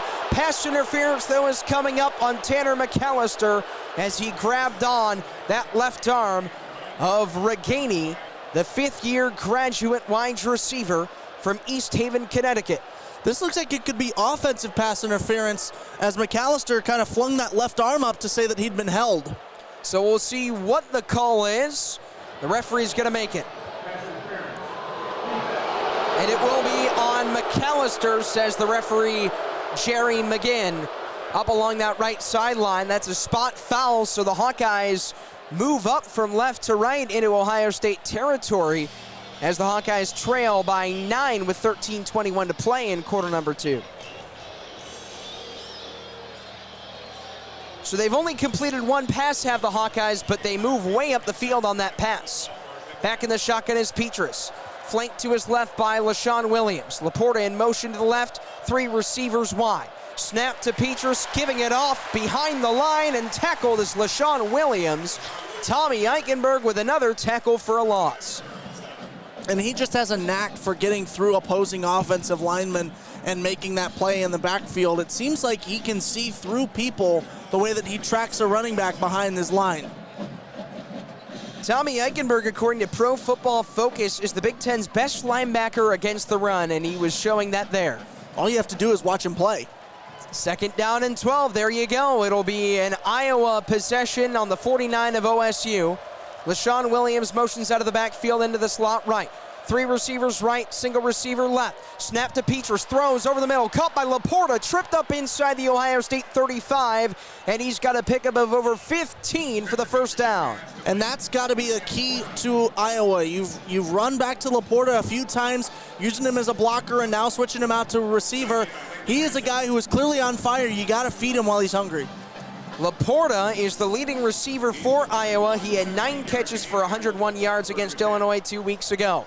1st and 10, Hawkeyes with under 12:15 and ticking. Hawks trail by 9. Hand off to Johnson, back into the game. He runs over the right tackle, dashing to the 28-yard line of Ohio State, and he might have gotten more. Lathan Ransom was able to stop him before Johnson could move further. It was a great play by Ransom to get his hat on the ball in a quick manner. Like you said, that could have gone worse if he hadn't been there. Lathan Ransom has came up huge. He picked up that fumble early on in the first quarter. 2nd down and 7, 16-7 Ohio State leading. Iowa with the ball, driving on the Ohio State 29. Under center is Petrus, turns, gives to Johnson. Tackled on the right hash, right at the 30-yard line. A gain of nothing. 3rd and 9 as Johnson lost yardage. And here comes the crowd firing up the Ohio State defense that is yet to give up a point because Iowa only scored on the scoop and score defensively. Mo Bamba blasting on the speakers. It's a good crowd anthem to get behind. A sea of Scarlet cheering on Ohio State. Iowa with the ball.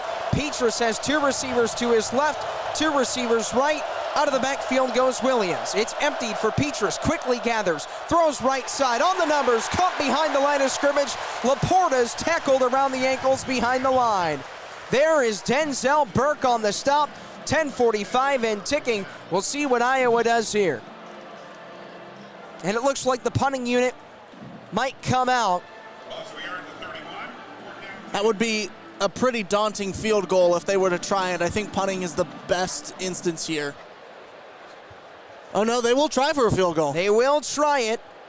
It will be Drew Stevens, 6 for 7 this year. This will be a field goal for 49 yards on the right hash. The holder will be the punter Taylor. Long snapper is Elkin. Snap, set down, kick is up. It's carrying, and it is perfect.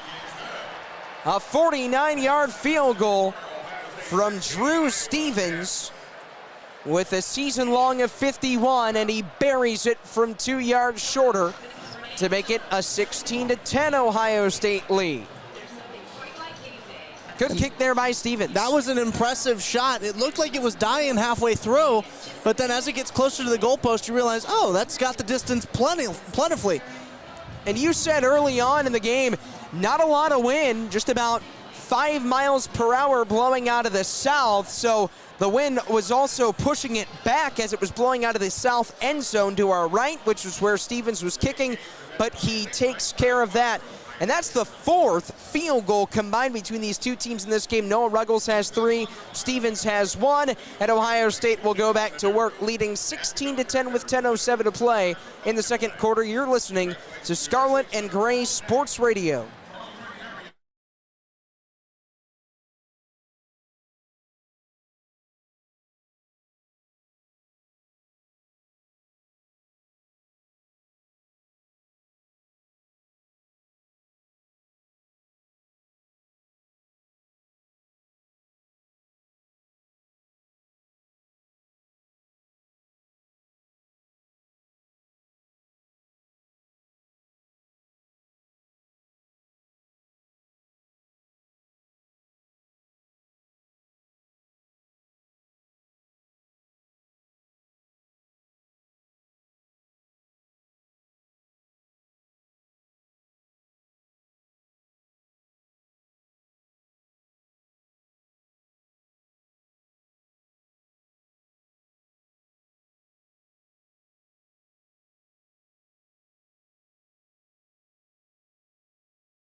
(16-10), the second-ranked Ohio State Buckeyes leading the Iowa Hawkeyes in the second quarter. 10:07 left to play. We had a stoppage in the game because Drew Stevens hit a 49-yard field goal for Iowa. The Hawkeyes, Caleb, hanging around. Yeah, and if you watch this game, it obviously is a one-sided affair for Ohio State, but then you look at the scoreboard and you wonder why this is a 6-point game.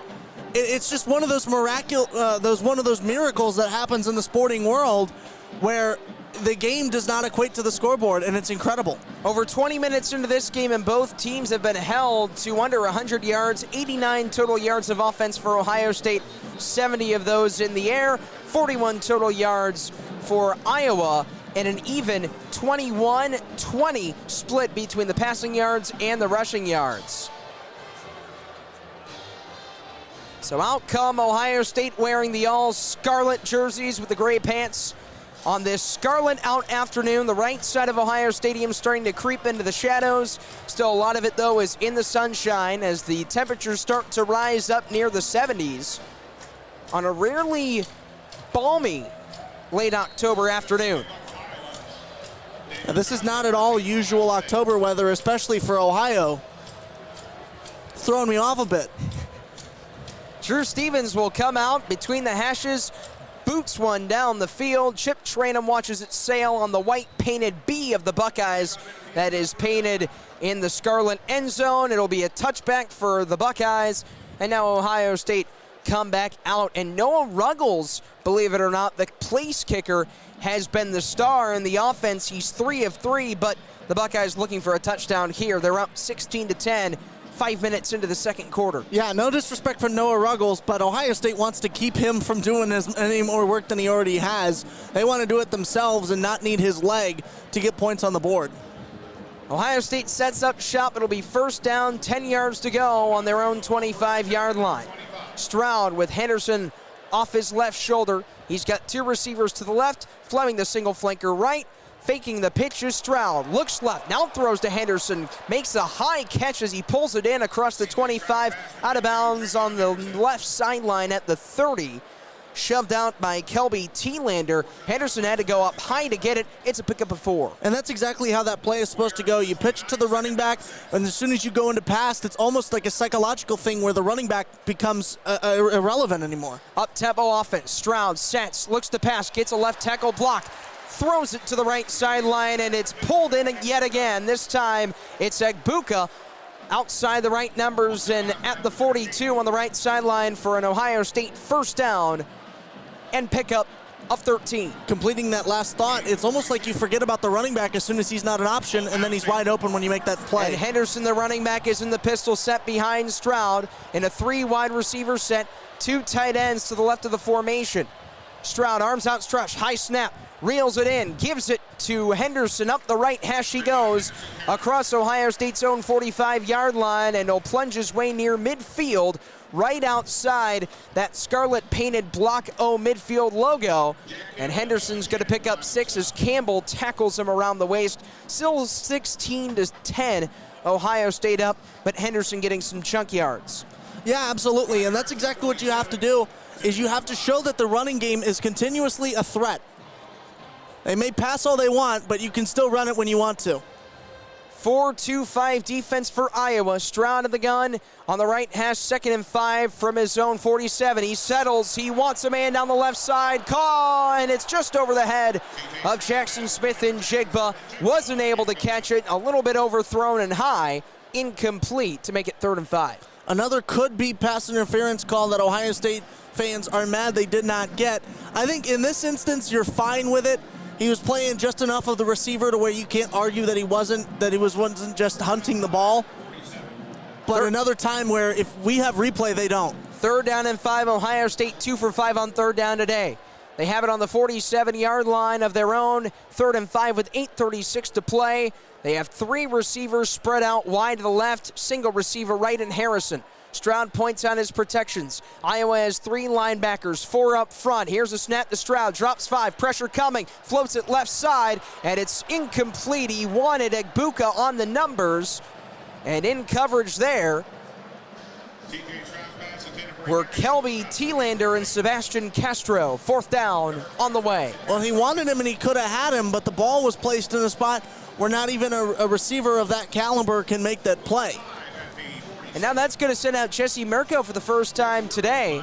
He'll be on his own right hash at the 33 of Ohio State.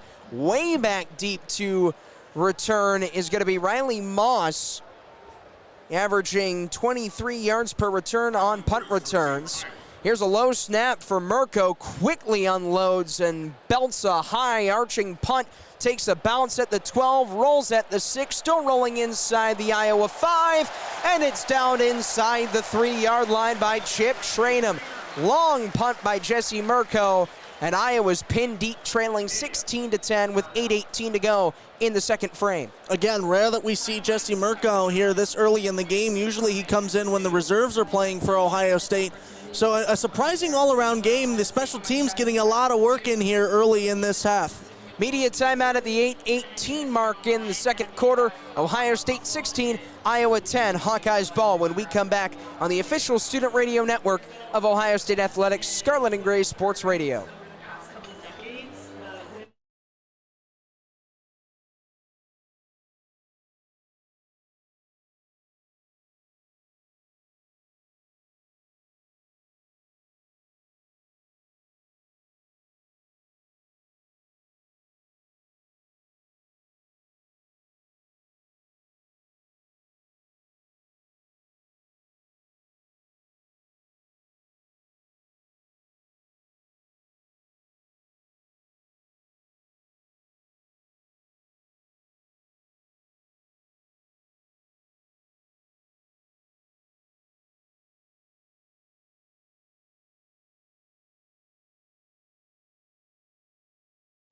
Tyler Danburg, Caleb Spinner, Sara Sharp, Kole Emplit back with you on SGSR. 8:18 still to go in quarter number 2.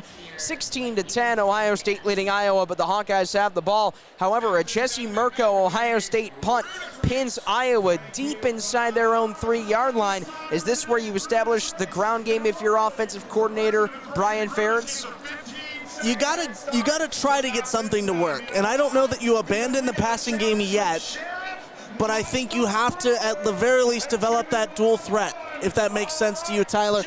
It's just, you're starting to get it with using the tight ends as a receiving option, but I think you have a little bit more of a confidence boost if you're able to get the running in as well. Sam Laporta leads the way. He's got 2 of 3 total receptions for Iowa for 16 yards and a long of 17. That was a long first down on the previous drive for Iowa that resulted in a 49-yard field goal for Drew Stevens. But this time, the Hawkeyes have to go the length of the field. And as for Ohio State, they're top 10 in run and pass defense. This is where they can really showcase why they are top 10 in both those categories deep into Iowa's own territory. Yeah, and this is where they're going to have to make a play, right? Iowa's defense is responsible for why they have 10 on the board, or at least 7 of those. You got to answer back for Ohio State if you want to continue to compare yourself to the top teams in the country. Strong crowd on hand. It was a little bit empty at the start of the game, but then the fans have really filed in. Iowa will go from left to right. They're huddled on the Scarlet painted end zone to the north side of Ohio Stadium. They do have a sense of familiarity. They have the Iowa marching band at their back as Iowa looks to the marching band, and they look to their quarterback, Spencer Petras, who gives off the signs. Ohio State, their 4 down linemen firing up the crowd. It's 1st and 10, Iowa on their own 3-yard line on the left hash. Baxton and I formation. Arlen Bruce in motion, tight to the right. Snap to Petras, flags fly before they got the snap off. We'll see what the call is.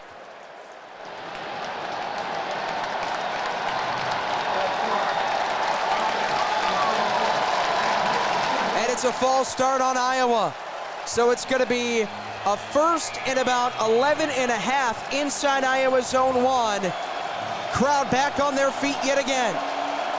The Buckeyes have 5 up front, 2 to rush. Petras takes a quarterback sneak. Gets some extra pushing from his teammates out of the backfield, but it's going to be a gain of nothing.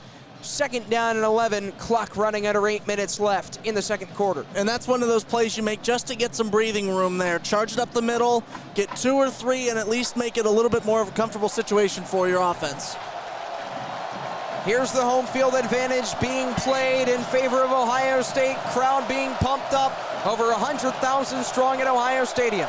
Under center in the I formation, Spencer Petras points out his protections. Sprinting to the right is Bruce in motion. Getting it is Petras, giving it off now to LaShawn Williams, plowing his way across the 1 yard line, and he will pick up nothing yet again, and it's Lathan Ransom with another big stop. 3rd down coming up. And this is where you have to make something happen. You do not want to be punting from your own end zone on 4th down. 3rd and 9 on the left hash at the 3-yard line of Iowa's zone.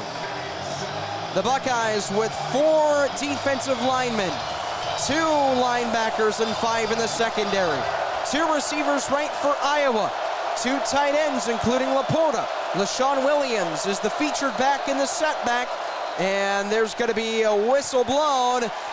Timeout called, and Zach Harrison bouncing up and down at the 5-yard line with his hands going back and forth up in the air, firing up the crowd, and Iowa forced to take a timeout as the play clock was winding down.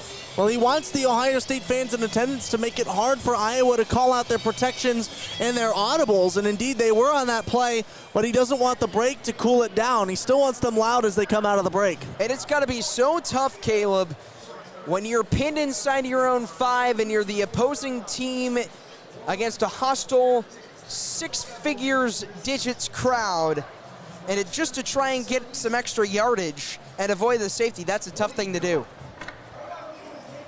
It is, but it's not impossible, right? And it's one of those plays where if this were 1st or 2nd down, you say charge ahead, you get the space, but it's not. It's getting up to 3rd down and then potentially 4th down.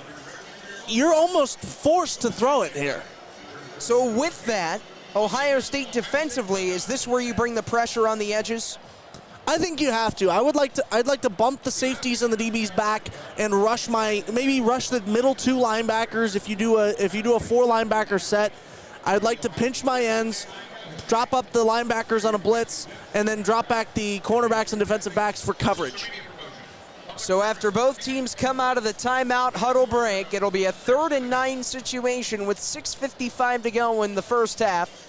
Number 2, Ohio State leading Iowa 16-10. It's been rather low scoring, just 26 total points, and just over 150 total yards of offense between the two. Ohio State's got 111 of those, Iowa with just 43. A testament to both these defenses so far. And the only touchdown in this game, a 2-yard run by Mayan Williams back in the first quarter. So here comes Iowa on the left hash at their own 3-yard line. 3rd down, 9 to go to get to the sticks, which are lined up at the 12. That's where they need again. That's the line to gain. We'll see if Caleb predicts that right for Ohio State's defensive look. They push back the safeties, playing high beyond the sticks, and that looks like that's what Jim Knowles is going to do with Lathan Ransom and Ronnie Hickman playing a couple yards beyond the sticks. Iowa's still yet to break the huddle, but their offensive line out there. I'll call a pass, and if not a pass, a bounce out the. I'll go for it. I'll bounce out the right side. Those are my 2 Tony plays. Romo style. Those are my 2 plays. Iowa in the huddle. They don't look to the sideline to get the signals. It's the more traditional look as Petras will give it off. They'll read the play, and the crowd will ensue. Listen to the 100,000 plus at Ohio Stadium on this sun-splashed afternoon in Columbus. Week 8 of college football, and it doesn't get better than this. 16-10, Ohio State leading, under 7 minutes to play in the second quarter. Iowa ball inside their own 3. Ohio State has 4 up front. Tommy Eichenberg is the linebacker, 3 linebackers in the middle, 4 in the secondary. Empty backfield for Petras. 5 wide. Lifts his right leg.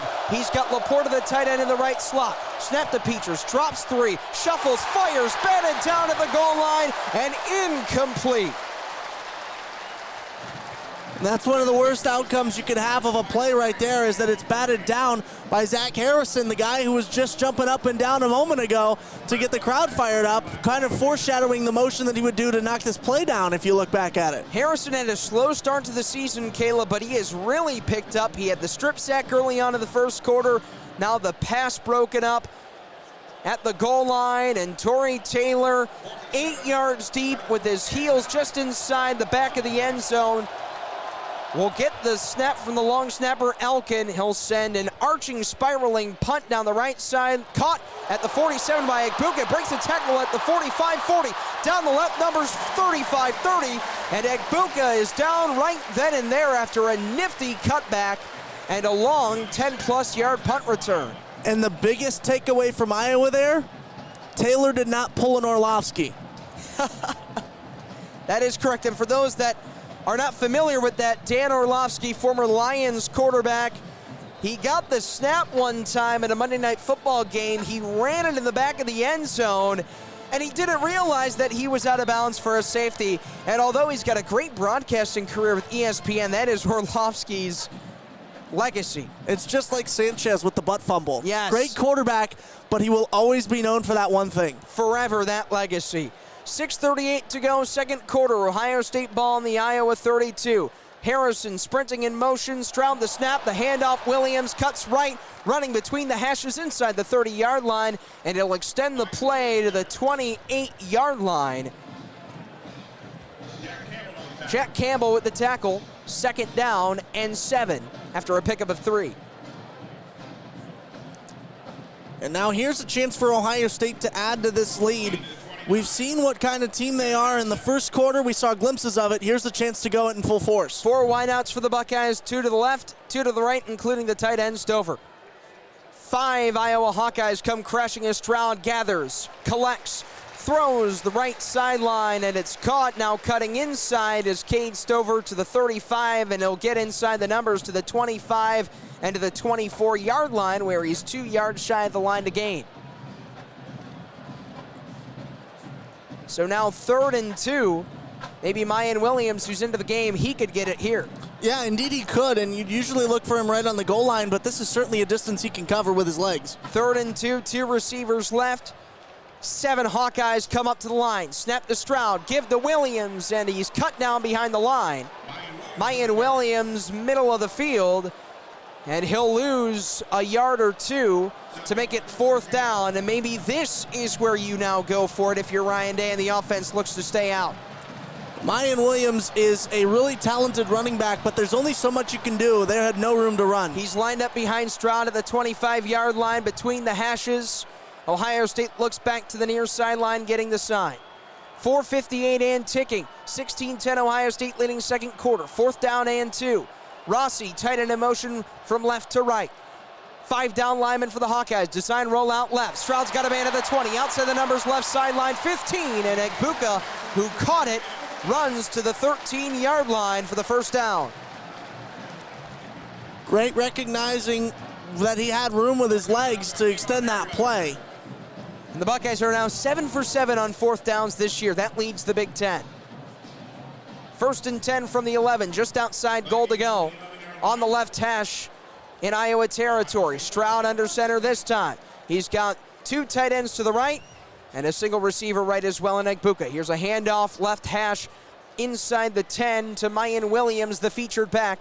The team's leading rusher will plunge his way, leading with his shiny silver helmet, getting to the 8-yard line with 4 minutes left to go in the first half. Buckeyes still up 16-10. There was a lane to his left to get further on that, but I don't know if he saw it at that moment.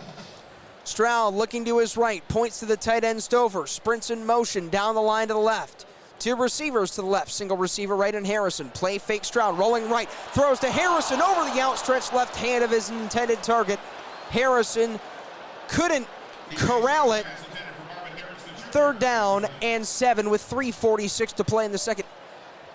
Yeah, led Harrison a bit further than he should have was that pass from C.J. Stroud, just outside of his fingertips, and usually you want to put it in a spot where only your receiver can grab it, but there was nobody in the vicinity in terms of defense. You could have afforded to put a little bit less on that and make it a little bit more of an easier grab. 3rd and 7, Ohio State up 16-10 with 3:46 to play, second quarter. Ball on the left hash at the Iowa 8. 3 receivers right, single receiver left. 7-man front comes charging for the Hawkeyes. Stroud flings it back left corner of the end zone. Harrison couldn't get it, underthrown and incomplete. No flags. and it was broken up in coverage by Riley Moss, the senior defensive back. And here comes the field goal unit. And that was a last-minute heave. Didn't see the pressure coming until it was almost too late, and just saw his man there, tried to make a play, but you could tell he put it out of the hands of both of them, because the last thing he wanted was to throw that pass and have it picked off. Ruggles will try a 25-yard field goal on the left hash where Mirko, the holder, sets up.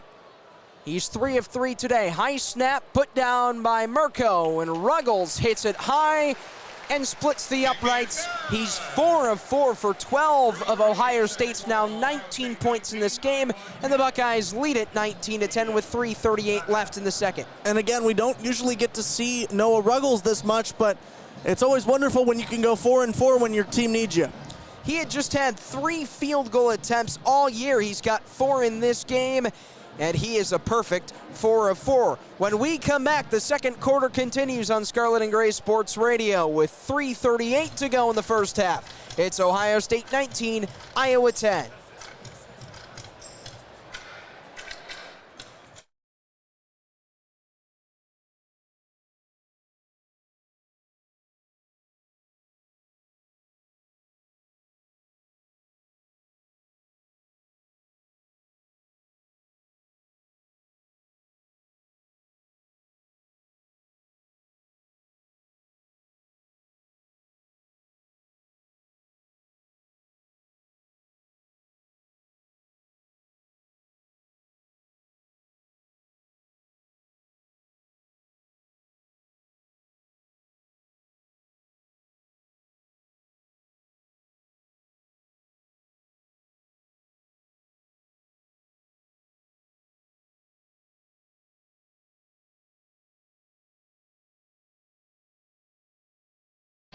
After the 25-yard Noah Ruggles field goal, Ohio State extends their lead to 19-10, but Caleb, another increasing development on the Ohio State sideline, including Jackson Smith-Njigba.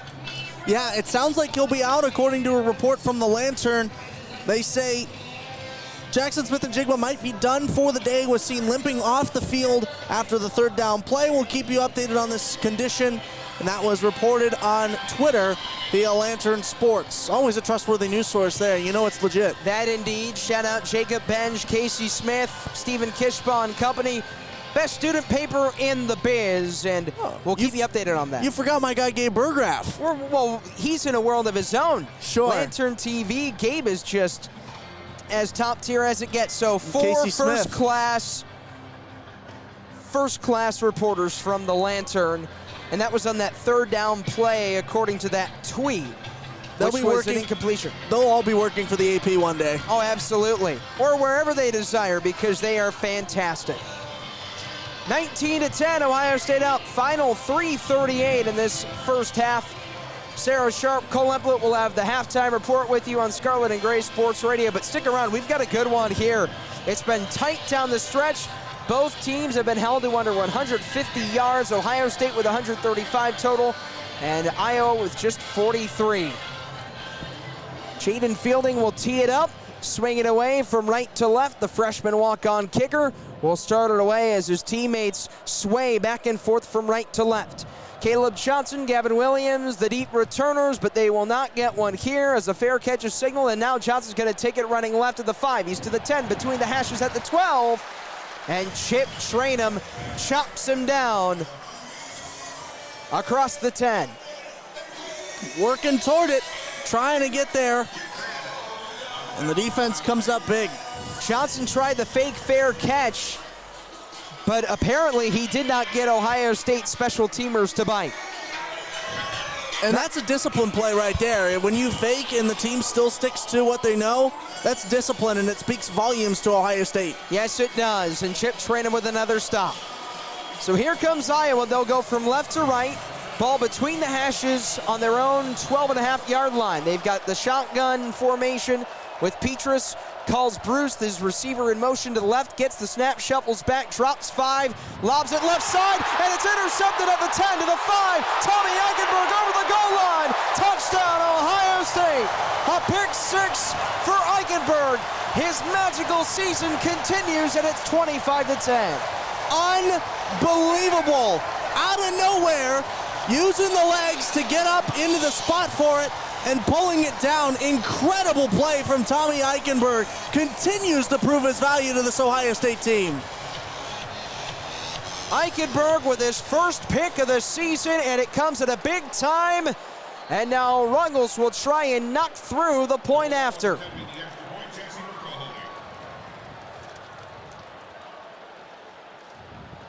Robinson the snap, Mirko the hold, and Ruggles buries it.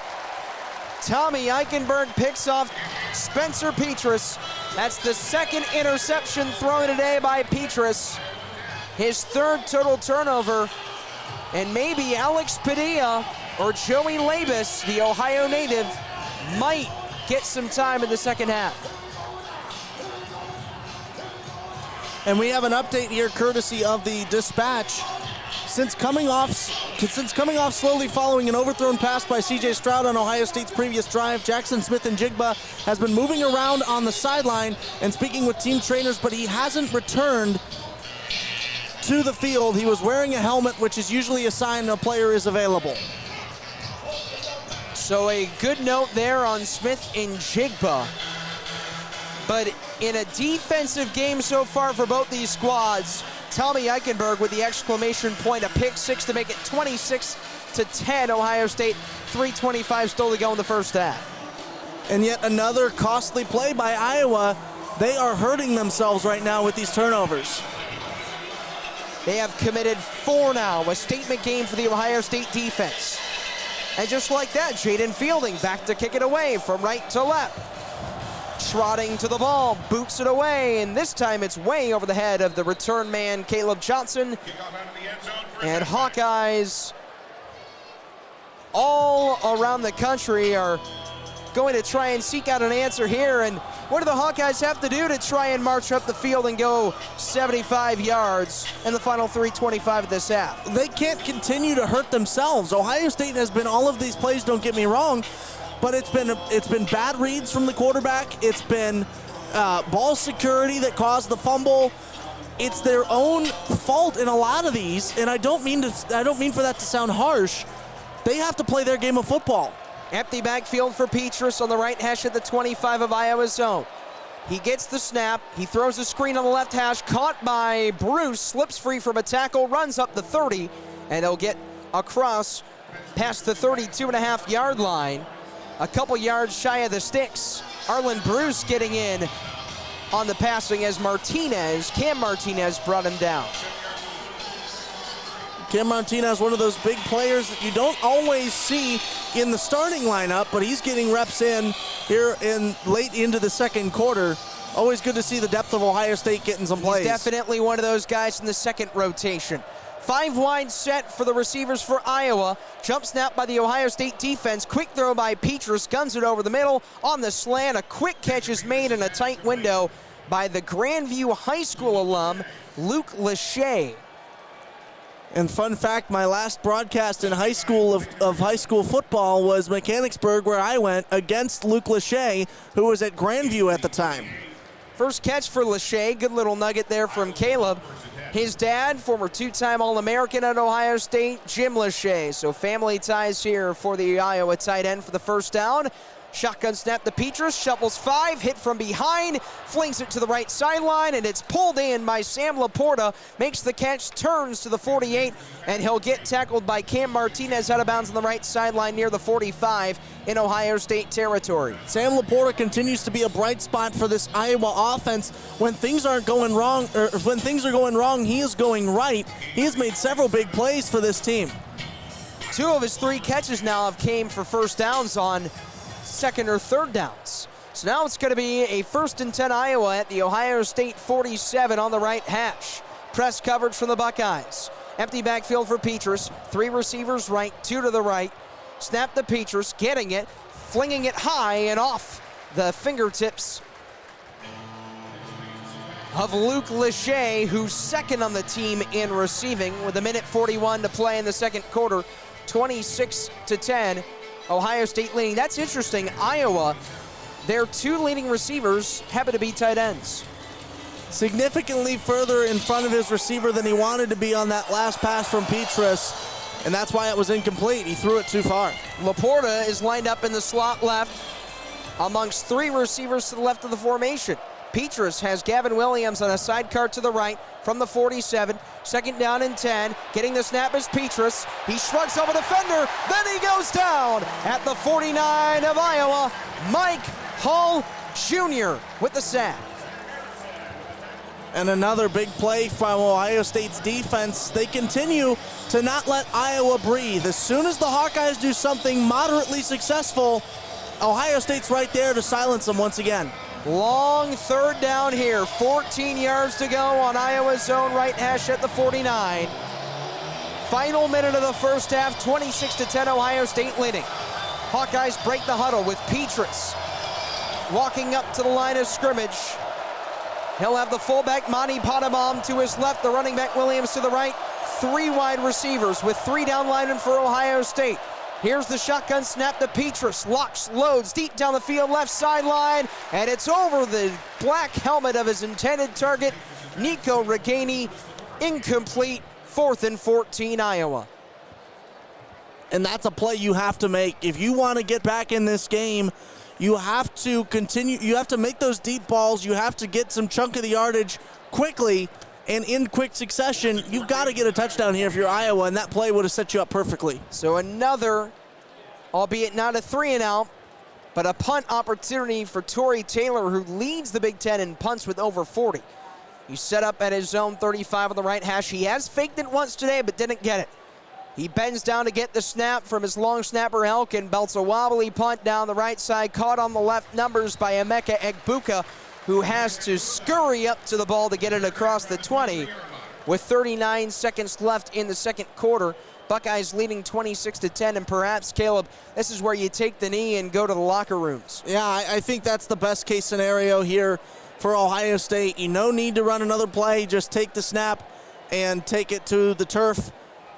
I think you just look forward to halftime here. The offense for Ohio State has not been great, but the defense having perhaps one of its best games this season. And so far, under center is Stroud. He'll get it from Whippler underneath center, and he'll take a right-legged knee. Both teams go to the locker rooms.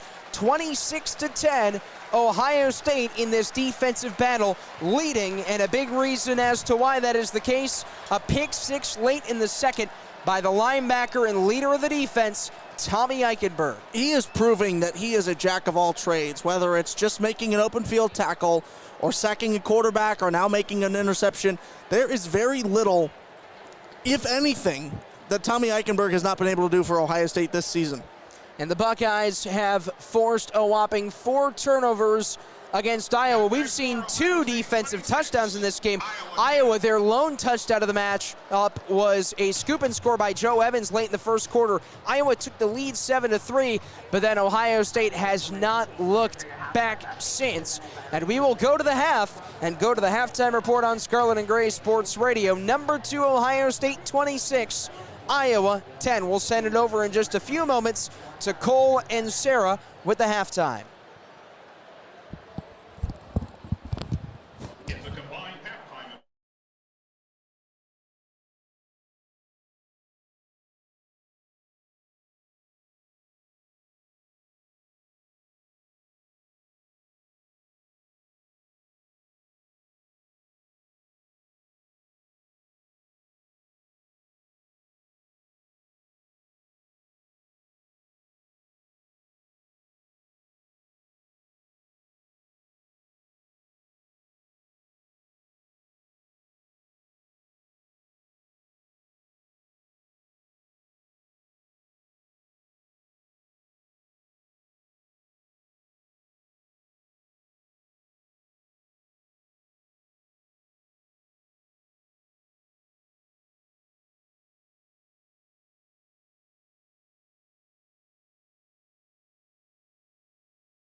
Welcome back, listeners. I'm Sara Sharp here with my partner Kole Emplit in Columbus as we give you the halftime report on the Ohio State-Iowa football game.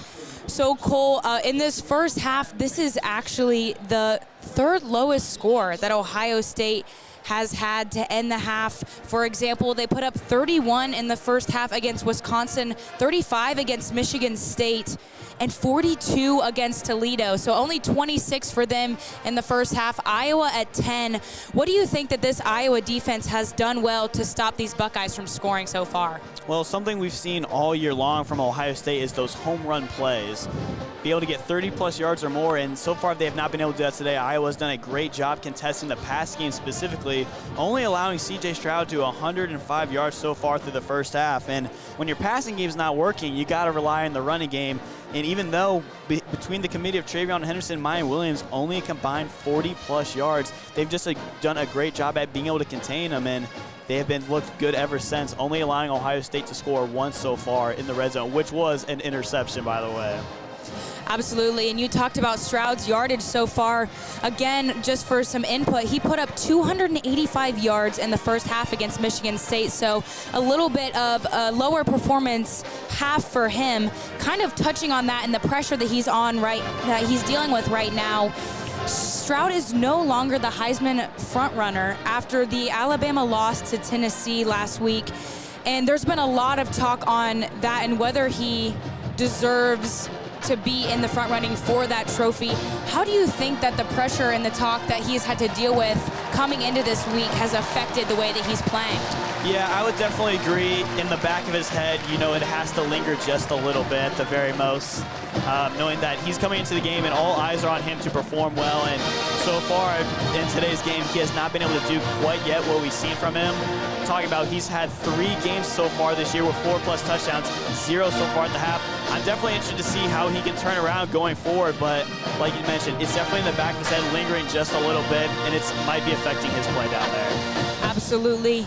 And one of his most dominant receivers, Jackson Smith-Njigba, was finally back. The huge return for him. Ohio State fans were excited, as well as the team, for him to return today after his long hiatus. However, it took a while into that first quarter for Smith-Njigba to touch the ball, and then late in that second quarter as well, he seemed to come off of the field with a bit of a limp, some sort of injury that he was dealing with again. However, we saw him on the sideline talking to his coaches, talking to the team trainer, still with his helmet on, so possibly coming back for today. How do you think that if Smith-Njigba is able to play again the second half, or on the other hand, if he's not, how do you think that's going to affect this Ohio State offense as they continue this game? You know, coming into today's game, it was really interesting to see, like we talked about, how he was going to be able to play in terms of was he going to get the amount of minutes that we've used to see him last season, and so far that's not been the answer. Now, as well as the injury that he sustained during this first half, if they do get him out there in the second half, I can't see it being more than a decoy, getting your best couple defenders on Smith-Njigba, allowing some other receivers to be freed up, which so far has not always been the case for this Ohio State offense. Absolutely, and Ohio State so far has really been relying on their running game so far. Not a lot of passing yardage for Stroud, as well as receiving for his receivers as well. And at the half, the score is 26-10 for the Buckeyes. We'll see how they're able to come back and readjust to this Iowa defense in the second half. Cole, do you have anything else to say? Iowa, don't let the score tell the story. Ohio State does lead by 16 points. They only have 1 rushing touchdown, which came in that second quarter from Mayan Williams, but as well that pick 6 from Tommy Eichenberg. Iowa's defense has showed up today. It's really on their offense to see if they can inch their way just a little bit back to this game, because Iowa has looked like at times the much better team today than the Buckeyes.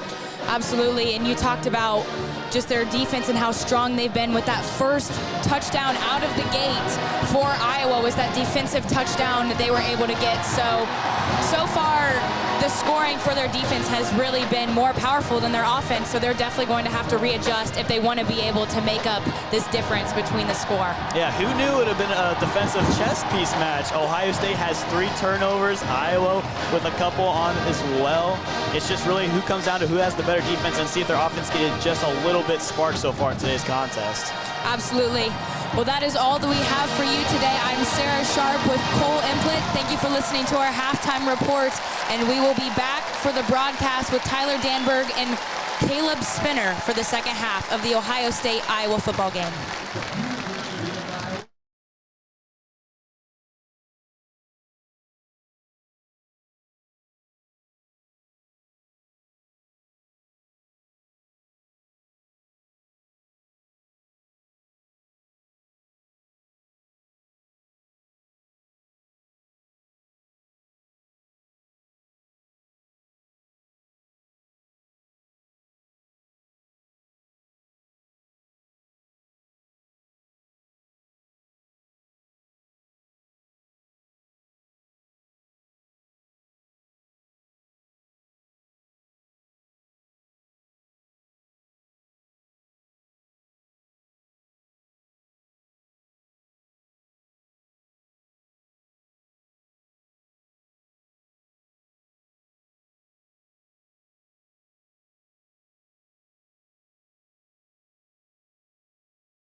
Third quarter action set to begin here at Ohio Stadium. Alongside Tyler Danburg, I'm Caleb Spinner. Ohio State 26, Iowa 10. That's where we are after 30 minutes of play. And this is a surprisingly tight score, Tyler. A lot of teams, a lot of fans, and a lot of the talking heads around the nation did not have this being this close a game going into the second half. A lot of defense, under 200 total yards, but boy, that Tommy Eichenberg 13-yard pick six at the end of that second quarter really created some separation for Ohio State. Indeed it is. Here come the Iowa Hawkeyes to kick off. This is Drew Stevens, who will boot this away. The Hawkeyes kicking from right to left. Back deep to receive are the Buckeyes. It was Denzel Burke who was back to receive. It goes into the end zone for a touchback. So Ohio State will start. They had a shaky first half on offense. There were a few good plays on the ground, a few good plays through the air, but they certainly left a lot of points on the board, or on the field. They had a lot of red zone chances, Caleb. They worked their way inside the 25 of Iowa, but those drives, a lot of them ended with Noah Ruggles, who is 4 of 4 today, kicking instead of trying to find the end zone. And it's always a great backup plan when you have a kicker who's so reliable like Noah Ruggles, who's able to put it through when you need him to. 15 minutes, the first play of this second half. Here we go. Ohio State lined up in a bunch formation. 2 receivers out in tight to the line on the left, 2 more out to the right. And lone back in an I formation was TreVeyon Henderson. Back to pass is Stroud from the shotgun across and intercepted. Iowa pulls it down. That was the linebacker Jack Campbell who made the play. And the Buckeyes repeat how Iowa opened their first play back in the first half. It was a play fake for C.J. Stroud. He was looking for that crossing route one-on-one. Jack Campbell, the linebacker, instead of blitzing, he did that a lot in the first half. He drops back in coverage, stays home, makes a beautiful right-hand reach, tips it, then coming back down with it, pulls it down for the interception. An incredible play by one of the best linebackers in the country, Jack Campbell. So Iowa, the first play of their game, they throw a pick. Ohio State, the first play of this third quarter, they throw a pick. Iowa now on offense, 2 receivers out to the left, 1 in tight to the line, just offset is the tight end. A running back behind Petrus, who is under center. Calls out the defense. Buckeyes bring in 1. It's a run up the middle. Looked to be a quarterback keeper. And it appears to be a fumble on the snap. Ohio State says they have it. Yet to call. And they will say it is Iowa football. Could have had back-to-back turnovers on the first 2 plays of the quarter. And indeed we do, actually. The call is called for Ohio State. 2 plays, 2 turnovers, and Teron Vincent falls on the fumble that was as a result of a muffed snap by Petrus, a miscommunication between him and the center, Logan Jones. And we've seen some sloppy plays so far, over 6 turnovers in this one, Caleb. In a game that has been anything but normal, we are continuing the trend here with a pick from Ohio State, then a fumble by Iowa, and now back to Ohio State on offense. 2 receivers out extended wide to the right. Julian Fleming is one of them. In motion comes Egbuka. It's the handoff around the behind over to the 50-yard line and getting just shy of midfield before he is brought down out of bounds. That is the linebacker Seth Benson on the play. It'll bring up 2nd and short here with 26-10, Ohio State leading Iowa. The Buckeyes are down. Jackson Smith and Jigba, then Jaden Ballard went off as well, so finding creative ways to get receivers the ball is going to be the key. 14:29 left in the third quarter. Ohio State 26, Iowa 10. 2nd and 6 here for C.J. Stroud. 2 receivers out wide to the left, 1 in tight. It's the tight end, and we're going to get a flag for an offside penalty against Iowa. We'll move the chains. It'll be a 2nd and 1. And that's big for Ohio State because in this situation, just 137 yards of total offense. You'll take any extra yardage as much as you can. Cade Stover on the right side here, just off the line of scrimmage. He will be an option for C.J. Stroud. He has been reliable already through this game, though no touchdown to his name. Same formation, Marvin Harrison and Emeka Egbuka out wide to the left near that Iowa sideline on the left side. Henderson is lined up on C.J. Stroud's left hip, now moves behind him in an I formation. Julian Fleming out wide to the right for C.J. Stroud on the short side of the field. It's a handoff to Mayan Williams. He gets around and he's tackled in the backfield at the 50-yard line. Making the play once again was Seth Benson, and it'll bring up third down. Benson spies the running back, jumps off the right side of the line, and he chases down Henderson to bring him up behind the sticks and behind the line. 13:43 and counting down, 3rd and 5 for Ohio State, a loss of 4. 26-10, the Buckeyes lead by 16 as they head back to the line. C.J. Stroud in shotgun, Henderson on his left hip, now motions out wide to the left. 2 receivers out nose, 3 to the wide right, and 1 in bunch formation at the 50 for C.J. Stroud on his left. Back to pass. Looking, has all the time in the world, decides to run it. Found the gap and is brought down by Lucas Van Ness, the defensive lineman, 6'5" sophomore out of Barrington, Illinois. And Stroud was looking, Caleb, to try and get it out as quickly as possible. Then he had a wide open left side of the field, but then when he decided to take off and tuck into his left armpit, it was just a little bit too soon, and Van Ness with his 11th career sack. 4th down and 5. It's a punt formation for Jesse Mirko. 12:47 to go, clock counting down in the 3rd quarter. Awaiting the snap, back deep to receiver, the Hawkeyes. Here's Mirko with that Australian football-style punt. It goes wide, sails over the 10, fielded just shy of the 5-yard line, and they'll call a fair catch. So Iowa will set up after forcing Ohio State to punt here on Scarlet and Gray Sports Radio. 12:32 to go in the 3rd quarter. Ohio State leads by 16.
Back to Ohio Stadium here. Bradley Robinson over the break was carried off the field. He was limping, but needed the power of 2 members of this Ohio State training staff, and he is one of 3 players currently playing on this roster who remembers that last loss to Iowa oh so long ago.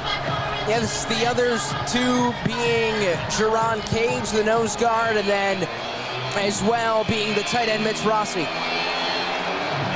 We will give you an update as we have it on his condition.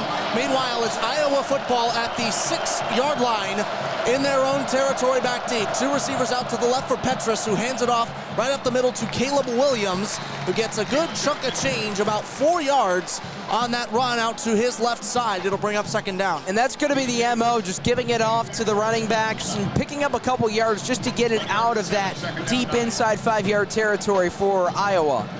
And it turns out it looked better than it was. They're going to give him a gain of 1 even though it looked like a further run. He did start further behind Petrus, which may be the cause of that. 2nd and 9 with 12:03 and counting down here in the third quarter. Ohio State ahead of Iowa, 26-10. Man in motion going to the right. It's the wide receiver, Arlen Bruce the fourth. In shotgun with 2 receivers either side. Petrus hit as he throws. It's picked off.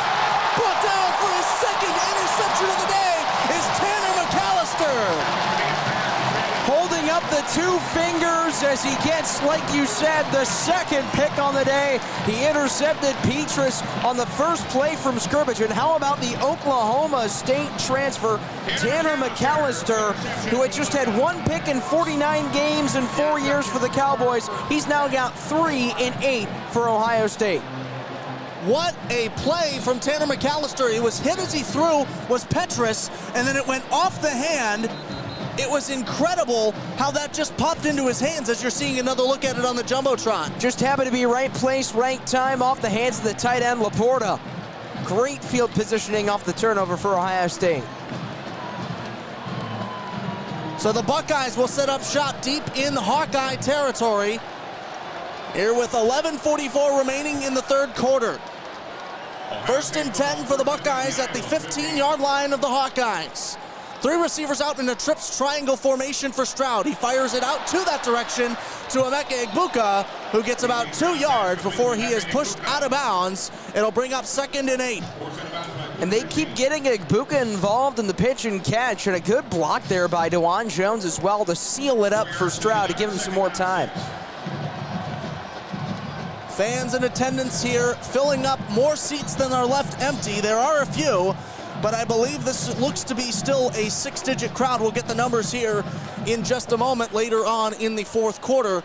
Ohio State heads to the line. 5 up front, 2 receivers out to the left and right. It's Egbuka and Harrison on the right flank of Stroud, and Fleming and Stover, it appears to be, on the left side. He's out wide for a tight end, and instead we'll get a timeout from Ryan Day. There was some confusion at the line. It's his first of the half. This is the 3rd timeout Ohio State has taken on offense inside the red zone. There's been a lot of miscommunication in this game, the 3rd timeout overall in these 3 quarters in which that's been the case. And like you said, happened to be something at that offensive line, something that wasn't going right, which is rare because this Ohio State offensive line, one of the top overall units in all of college football. Well, it's better to be safe than sorry, and no doubt that's what Ryan Day was thinking as well. We'll step aside here, 26-10, Ohio State leading Iowa here on Scarlet and Gray Sports Radio, the official student radio home of Ohio State Athletics.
Ohio State 26, Iowa 10. That's where we sit here with 11:03 to go in the third quarter at Ohio Stadium. The first game back for the Buckeyes in 2 weeks. They were on the road at Michigan State, their first road contest of the season, and then had a week off last week as part of the bye week, everybody getting to celebrate fall break here in Columbus. And I don't know about you, Tyler, but I needed that recharge. It did me a lot of good.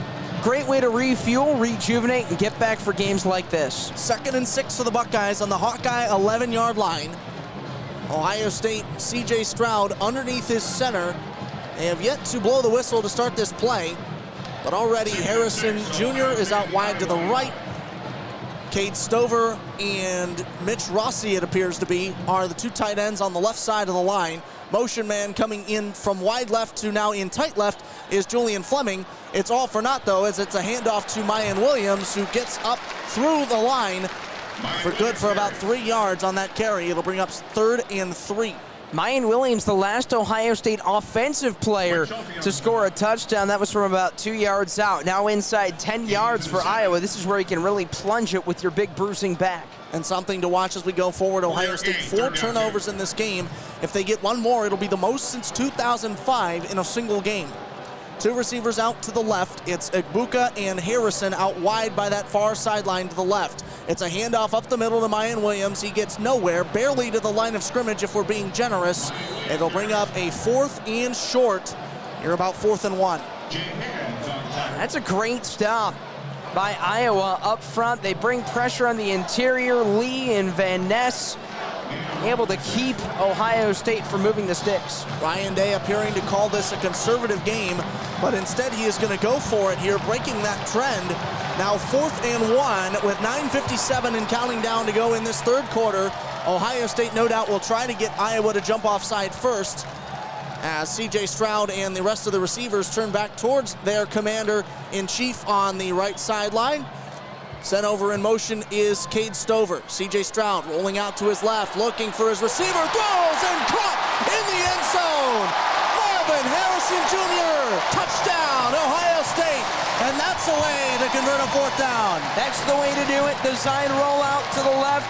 Stroud had protection from his tight end Stover, the left tackle, and mid-season All-American Paris Johnson, and Marvin Harrison Jr. with touchdown number 10 on the season, gained separation, and right as Stroud looked up, found Harrison at the left pylon, he was able to fire it in a perfect window for Harrison to catch it. Ohio State assessed a sideline warning by our lead official. It is 32-10. Pending this PAT from Noah Ruggles with 9:36 to go in this third quarter. And the play will be reviewed. They are going to check and see if Marvin Harrison Jr. got both feet in bounds. He was in tight to the pylon. And this will be certainly one that Iowa wants to take another look at. It is a good decision to challenge, as this could be reversed. It's the right decision to take a look at it, to review it, to maybe challenge, because this sets the tone for possibly the rest of the game. If this call is reversed, then Caleb, Iowa gets the ball back, down by 16, but they get the ball back. If the call stands, then Ohio State, they're going to take a 22-point lead, and Iowa's going to get it back, but at what cost? And so you might as well take a look at this one.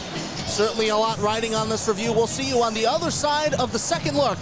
It's Ohio State leading Iowa 32-10 on Scarlet and Gray Sports Radio and SGSR TV. And just as soon as we say that, the call is delivered in, and it is upheld. Touchdown stands for Ohio State.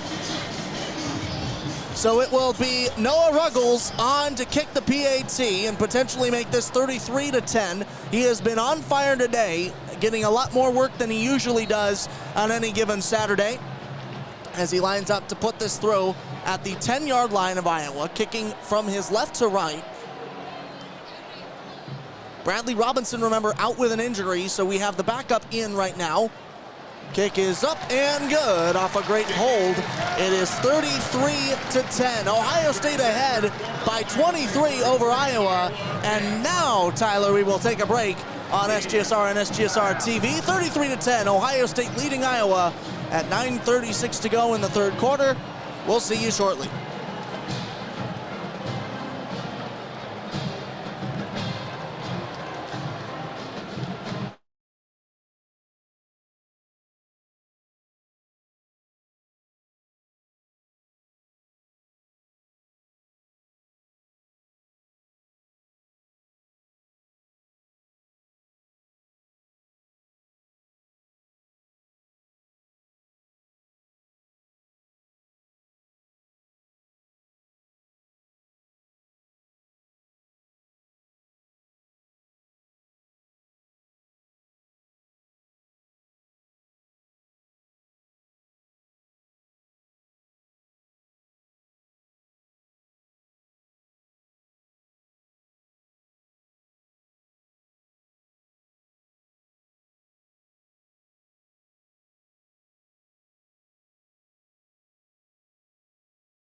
Ohio State on top of Iowa 33-10 here on Scarlet and Gray Sports Radio and SGSR TV. Whether you're watching or listening, thank you for joining us here on this Saturday evening now. 2:24 the local time here in Columbus, 9:36 to go in the third quarter as Jaden Fielding punts this away, boots it down, fielded at the goal line, and now up and through traffic is Caleb Williams. He's still untouched, and he's brought down just shy of Ohio State's, of the Hawkeyes rather, 35-yard line. He got a lot of running room on that Ohio State did not mean to give him. That he did, got an opening down the right side. He came into this game fourth in the Big Ten in yards per return, and he's able to take it well over 25 yards, which is his average. So Iowa heads back out on the field. Their last drive, they fumbled on a muffed snap between Spencer Petras and his center. He was under center at the time, which is unusual. You see a lot of confusion when you're in the shotgun, but that one, a unusual move. There's a tight end in tight to the left, two receivers out to that same direction. It's a handoff right side, up the middle to LaShawn Williams. He's going to get about 4 yards on that carry. It'll bring up second and 6 at 9:18 to go. And Iowa continuing that rotation of running backs, this time LaShawn Williams getting it. And he's had some good carries as well, not getting the same amount of volume as maybe a Caleb Johnson or Gavin Williams. Defensive end Jack Sawyer comes out, replaced by Tanner McAllister, who comes back in. He's got 2 interceptions today. 33-10, Ohio State over Iowa. 8:55 to go and counting down in the third quarter. 2nd and 5 for Iowa. 2 receivers out to the left. It's another handoff up the middle, and Williams is going to get about 2 yards on this carry. It's third down. There's the interior run-stuffing Mike Hall Jr. and Tui Mulawau, 2 guys that make big impacts for the D-line. 3rd and 3 is the decision for Iowa, as they are on the Iowa 41-yard line, trailing Ohio State by 23 points here in the third quarter. 8:20 left in this frame to do something about it. 3 receivers out, trips formation. Now the tight end sent in motion. It's now an even 2 in tight to the line to the right and 2 out wide to the left. Takes a snap, looks over, connects with his tight end. That is Sam Laporta, the 6'4 senior out of Highland, Illinois, who will move the chains. And for those listening for the rest of this game, if Iowa faces a third down, you're most likely going to hear Laporta's name. That's the second third down conversion he's had, and he's had 4 first down catches. So he's been Petras' go-to guy, especially on third down. There has not been a lot that has gone right in the first half, specifically for Iowa's offense, but he is one of those shining lights that they were able to look forward to going into halftime. 7:43 to go in the third quarter. 1st and 10 for Iowa at the midfield line, 50-yard line. Neutral territory here on this midfield line. 2 receivers out to the left, 2 wide receivers back, or 2 running backs, back in the I formation, and a sack going to Laporta. No, he got off the pass in time before Petras was sacked, so they will call it an incomplete pass. We will not move. We will stay at the 50-yard line, 2nd and 10. It was a pop pass, so Petras, against an I formation, instead of faking it, he rushed all the way back. He dropped 7 steps, and Steel Chambers busted through the line of scrimmage and almost got to him. You give Chambers time, and he will meet you in the backfield. 7:28 to go in the third quarter here. The clock is stopped. That was Alex Padilla, who is now in for the Iowa Hawkeyes. 33-10, Ohio State leading. 2nd and 10 at the midfield line, 50-yard line. 3 receivers out wide to the left, 1 out to the right. It is caught and then bobbled and dropped by the tight end Luke Lachey. It'll bring up 3rd and 10 as the clock is stopped at 7:24 in the third quarter. Lachey could have had some time to catch it, turn, and run, but he was underthrown by Padilla there. Iowa staying on this midfield line as the crowd begins to bring up the noise. 7:24 to go in the third quarter. 3rd and 10 for Iowa at the 50. 2 receivers out wide to the right, 2 into the left. Lone running back in the backfield with Padilla, who is scrambling out to his right. Under pressure, he steps out of bounds, makes the throw. It is incomplete, and it'll bring up 4th and 10. Iowa no doubt will punt this as they are nowhere near their end zone. And that was a good job by Petras, just to get it out of his hands, but Mike Hall was swarming at him like a madman, and then the left tackle, Mason Richmond, had a good pickup on the block to recover, but Hall bringing the pressure. 7 minutes left in this third quarter, 4th and 5. Iowa will go for it. Alex Padilla now in at quarterback. He took over for Spencer Petras, calling out his protections. He's got a running back out to his right. Listen to this crowd. 3 receivers out to the left, 1 out to the right. Back in the shotgun, takes the snap, rolling out to his left, looking downfield, fires it nowhere near his intended receiver. That was looking for number 14, Brody Brecht. And it'll bring up a turnover on downs. Ohio State will take over at their own 45, 1st and 10. And an interesting play call. Padilla had the rush to his left, and he went one-on-one down the left sideline. And give credit to Jordan Hancock. Battled the lower leg injury all start of the season. Had that in camp. Missed the first 6 games. In his 8th week of the college football season, Hancock with a huge one-on-one piece of coverage. So Hancock comes up big for Ohio State. And he is another one of those guys who is not always on the starting lineup, but is brought in when the going gets tough, and he's able to make something happen with it. And Ohio State's going to need him way down the stretch because Cam Brown, the 5th-year starter, has missed the last 2 games. He's missed 5 of 6 games played this year, and he had not had a great start to the season, did Cam Brown, but he's a key fixture at the cornerback position. So the fact that he's not playing today, but Hancock is, that's huge. We'll step aside on Scarlet and Gray Sports Radio. We'll be back with you in just a moment. 1st and 10, Ohio State. When we return, it's 33-10. The Buckeyes over the Hawkeyes on SGSR.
Back to the action at Ohio Stadium, 33-10 the score. Ohio State leading Iowa here with 6:37 to go in the third quarter of play. Ohio State with the ball off a turnover on downs from Iowa. They will take over at their own 45-yard line, 1st and 10. C.J. Stroud in at shotgun with TreVeyon Henderson out, the running back in the backfield to his right hip. 3 receivers out in a staircase formation. The furthest up to the line, descending down to Cade Stover, who was off the line. He goes in motion. Now following suit is Egbuka, who goes in motion. Shotgun snap rolling out to the left. We have a flag that will stop the play. It looked to be false start against the offense.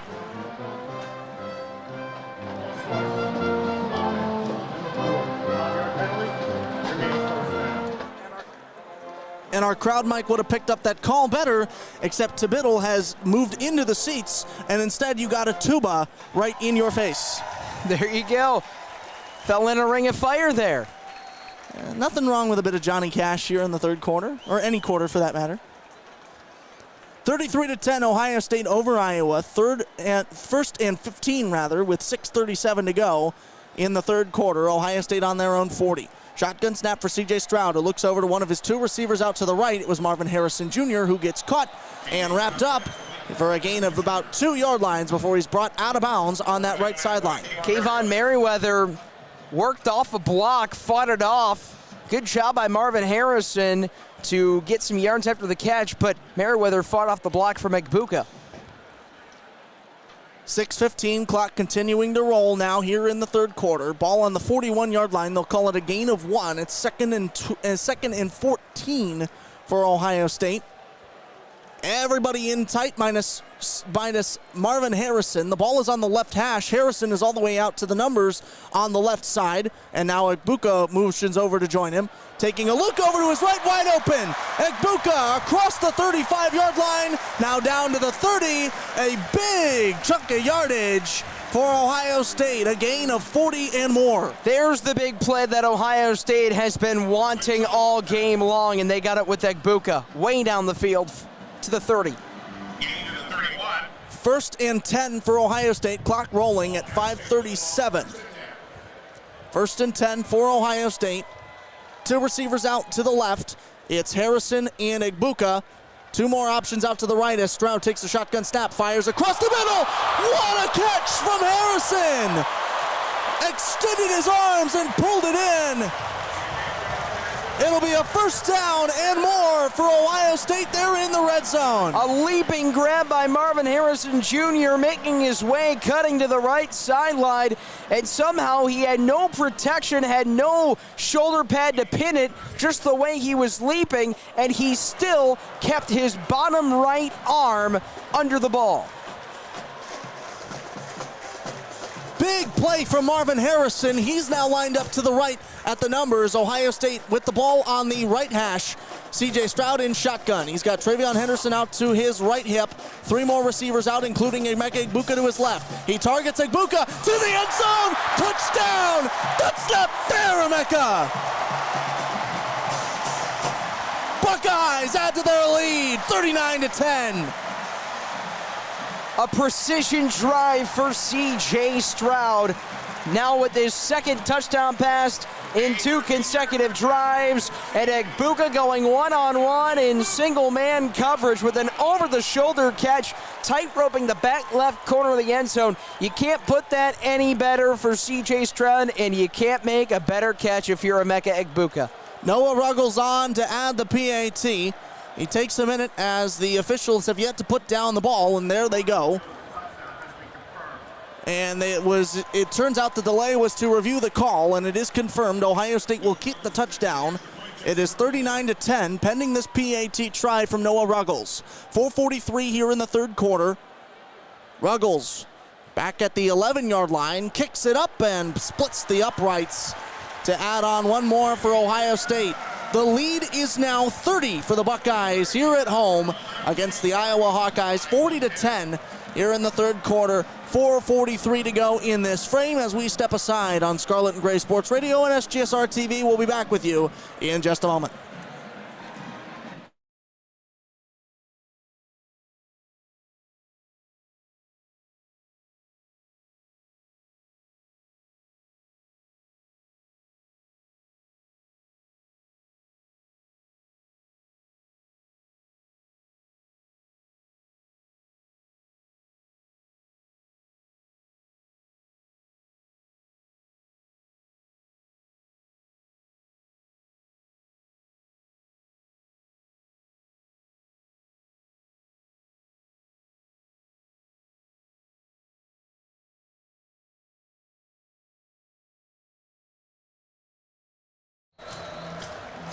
Ohio State ahead by a large margin.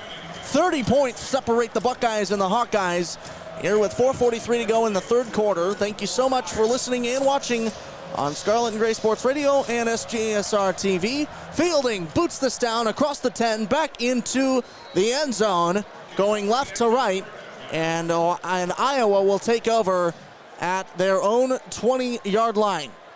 Iowa's yet to find an identity offensively. They've been held to under 90 total yards of offense, and we're just about 19 minutes left in this entire game. They need to find an identity, and maybe that is with their tight ends because Laporta has shown some signs of life. We'll see how much Sam Laporta is used. He was used a lot in that last drive. Here's Alex Padilla, once again, the backup quarterback in for Spencer Petras. He takes the snap from under center. Wide receivers out to his right and left. He doesn't see any of them before he's sacked. So a red sweater coming right up the middle, and then the turf of Ohio Stadium brought down for a loss. And a great sack out of the secondary by Cody Simon. Just came crashing past the right tackle, Connor Colby, and sacking the quarterback, Padilla. And I don't know if those pop plays, dropping back from under center, if that's going to be a good result. They do not seem to be working at this point through the game. They'll call it a loss of 6, 2nd and 16 with 4:05 to go in this third quarter. 40 for Ohio State, 10 for Iowa. It's Iowa with the ball on their own 19. Back in shotgun with receivers aplenty. It's caught across the left side. That is to the tight end Jackson Friedrichs, it looks like. And it will bring up third down as you hear the bells chime in, 3rd and 14. And another tight end getting involved in Frericks. So they're spreading it evenly among those TEs. Tight ends, the story of Iowa's offense. And Ohio State so far has not been able to stop them once they've gotten going.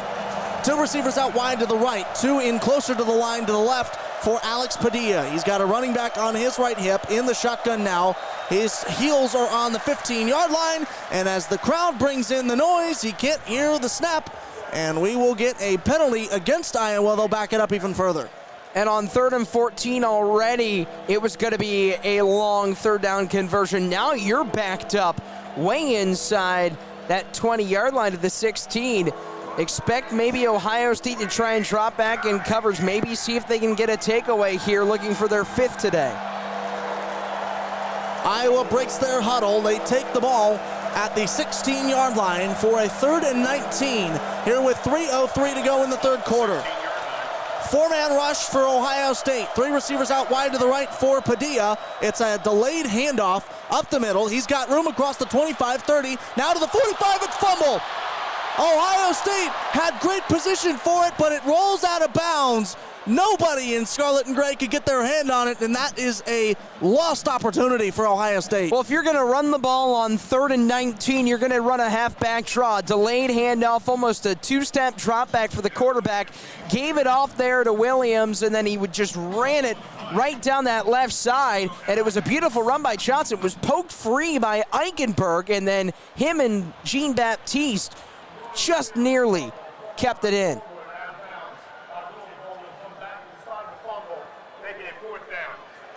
And not sure if you heard that through our crowd mic, but the ball, since it was lost and rolled out of bounds, it will return to the spot of the fumble, which according to the officials is deeper into Iowa, is further forward in Iowa territory. It's now the 34-yard line. 4th and 1, a crucial play for Padilla and the Hawkeyes. 2:47 left in this third quarter. Ohio State leading 40-10. And here's a big play coming up. You know that. Iowa, they have gotten some conversions using the tight ends and the ground game. Maybe look for a slot out route with Lachey or Laporta to the left or right boundary. The tight end out to the right, it's Jackson Frericks, and it ends up just being a handoff up the middle. Quarterback keeper for Padilla, I beg your pardon. And it will say that isn't enough to move the chains. Indeed it is. First down Iowa with 2:20 to go in this third quarter. Just a great way to muscle up that left hash for Padilla. Because of his dropbacks from under center so far in this game, you don't know whether he's going to drop back or run, and he took the latter option. 2 options to Padilla's right, equidistant from the line of scrimmage. It is Laporta who goes in motion from left to right to get just off the end of his offensive tackle rather. Handoff up the middle to Gavin Williams, and he gets nowhere. In fact, brought back by the Ohio State front 4. It will be a no gain at the 37. No, they'll give him 1. It's 2nd and 9. Steele Chambers has been really good in spying the quarterback this season at the linebacker position. He's been really good in pass coverage, but he's also been just as good in stopping the run, and he does that with his 3rd tackle. 1:38 counting down in this third quarter, now to 1:26 as Iowa breaks formation and heads to the line. Trips receivers to the left for Padilla in a triangle formation on the short side of the field, and 2 more out to his right. Padilla in the shotgun. He is sacked once again. What a play from the Ohio State defense. That's JT Tuimoloau. JT Tuimoloau makes a huge impact, and it might not be shown in the stat sheet, but that time the box score is going to see a lot more of number 44 in Scarlet. Great sack there. Brings up 3rd and 14 for the Hawkeyes on their own 32-yard line.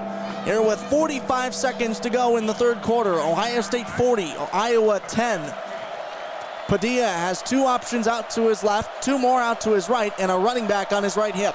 In the shotgun, takes the snap, delayed handoff, up the middle, here we go, across the 40, now to the 45, cutting over to his left, and brought down is LaShawn Williams. It is a handy gain, almost a full first down, but they'll call it 8, and it brings up 4th and 2 as the clock rolls with 16 seconds. And on those delayed handoffs, the left side of Iowa's offensive line has done a great job paving the way over those last 2 third downs, and this time Williams had a lot of room to roam.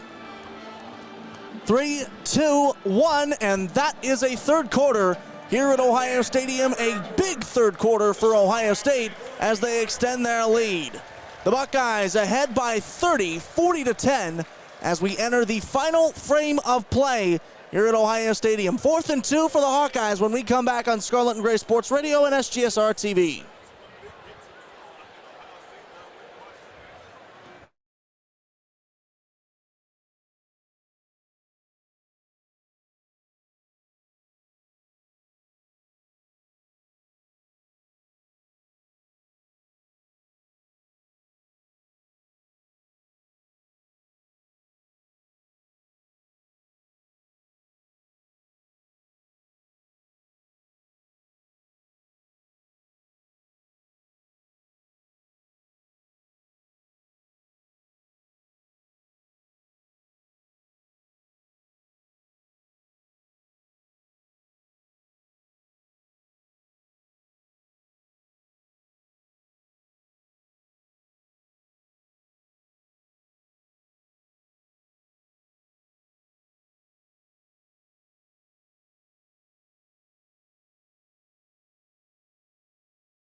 Back at Ohio Stadium for the 4th and final quarter of this weekend's matchup between Ohio State and Iowa. The Buckeyes are ahead by 30, 40-10 over the Hawkeyes as we get set for a 4th and 2 for Iowa at their own 44-yard line, or excuse me, they have crossed the midfield line. They are in Ohio State's zone of the field at the 45. This will be a lot riding on this play for Iowa.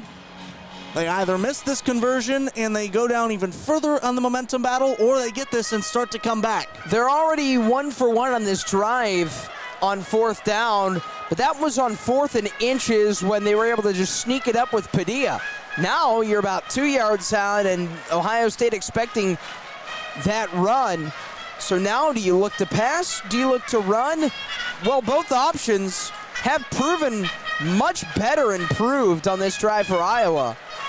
And this has been one of their better. This has been their best drive as an offense. And it's incredible to think back to where they were in the first half, and then to look at this now, marching up and down the field. And I think the biggest part of that, Tyler, is something you've touched on a few times: the use of the tight ends. The tight ends have been crucial. We mentioned Jackson Frericks getting involved on this drive. Luke Lachey and Sam Laporta have been fixtures in this offense because what they're doing, you don't know what they're going to do. They could act as the decoy and you could run the ball, or they can block and then release, and then that opens up some open spaces in the boundary, and that is suitable against a Jim Knowles defensive scheme that has looked really good in this game, but using the tight end might give some holes and some open spaces for Iowa's Alex Padilla. The block and release tight end, something that Ohio State has in Cade Stover, and we've seen how useful that is through the year. Certainly something that Iowa is employing to great success now. It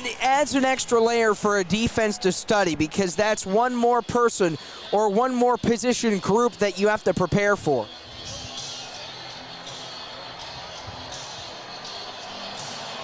Both teams break the huddle, heading over from their respective sidelines as we get ready for a 4th and 2 for Iowa. Going now left to right, and it was my confusion. It flipped the field. It is the Iowa 44 where the ball is, and this will be a punt. They will not go for the 4th and 2. This is end over end, fielded by Egbuka at the 10, and he will call a fair catch, deciding not to move it any further, and Ohio State will set up shop in their own territory. It was interesting to note that Emeka Egbuka has shied away from receiving punts over the shoulder so he could either turn and try and cut away from a man, even on a fair catch. He had fumbled against Rutgers a couple weeks ago doing so. This time, he gets his body out in front and catches it cleanly. He has certainly changed his method of attack on these kick returns, and I would for one say that it is to the betterment of Ohio State. And it might be because the wind hasn't been that much of a factor as it has been in the past couple of weeks. Ohio State breaks their huddle in a shotgun I formation with TreVeyon Henderson behind him is C.J. Stroud. 3 receivers out to the right now, sends Egbuka in motion. It's a handoff to Henderson, who had some room up the field. Didn't see it until late.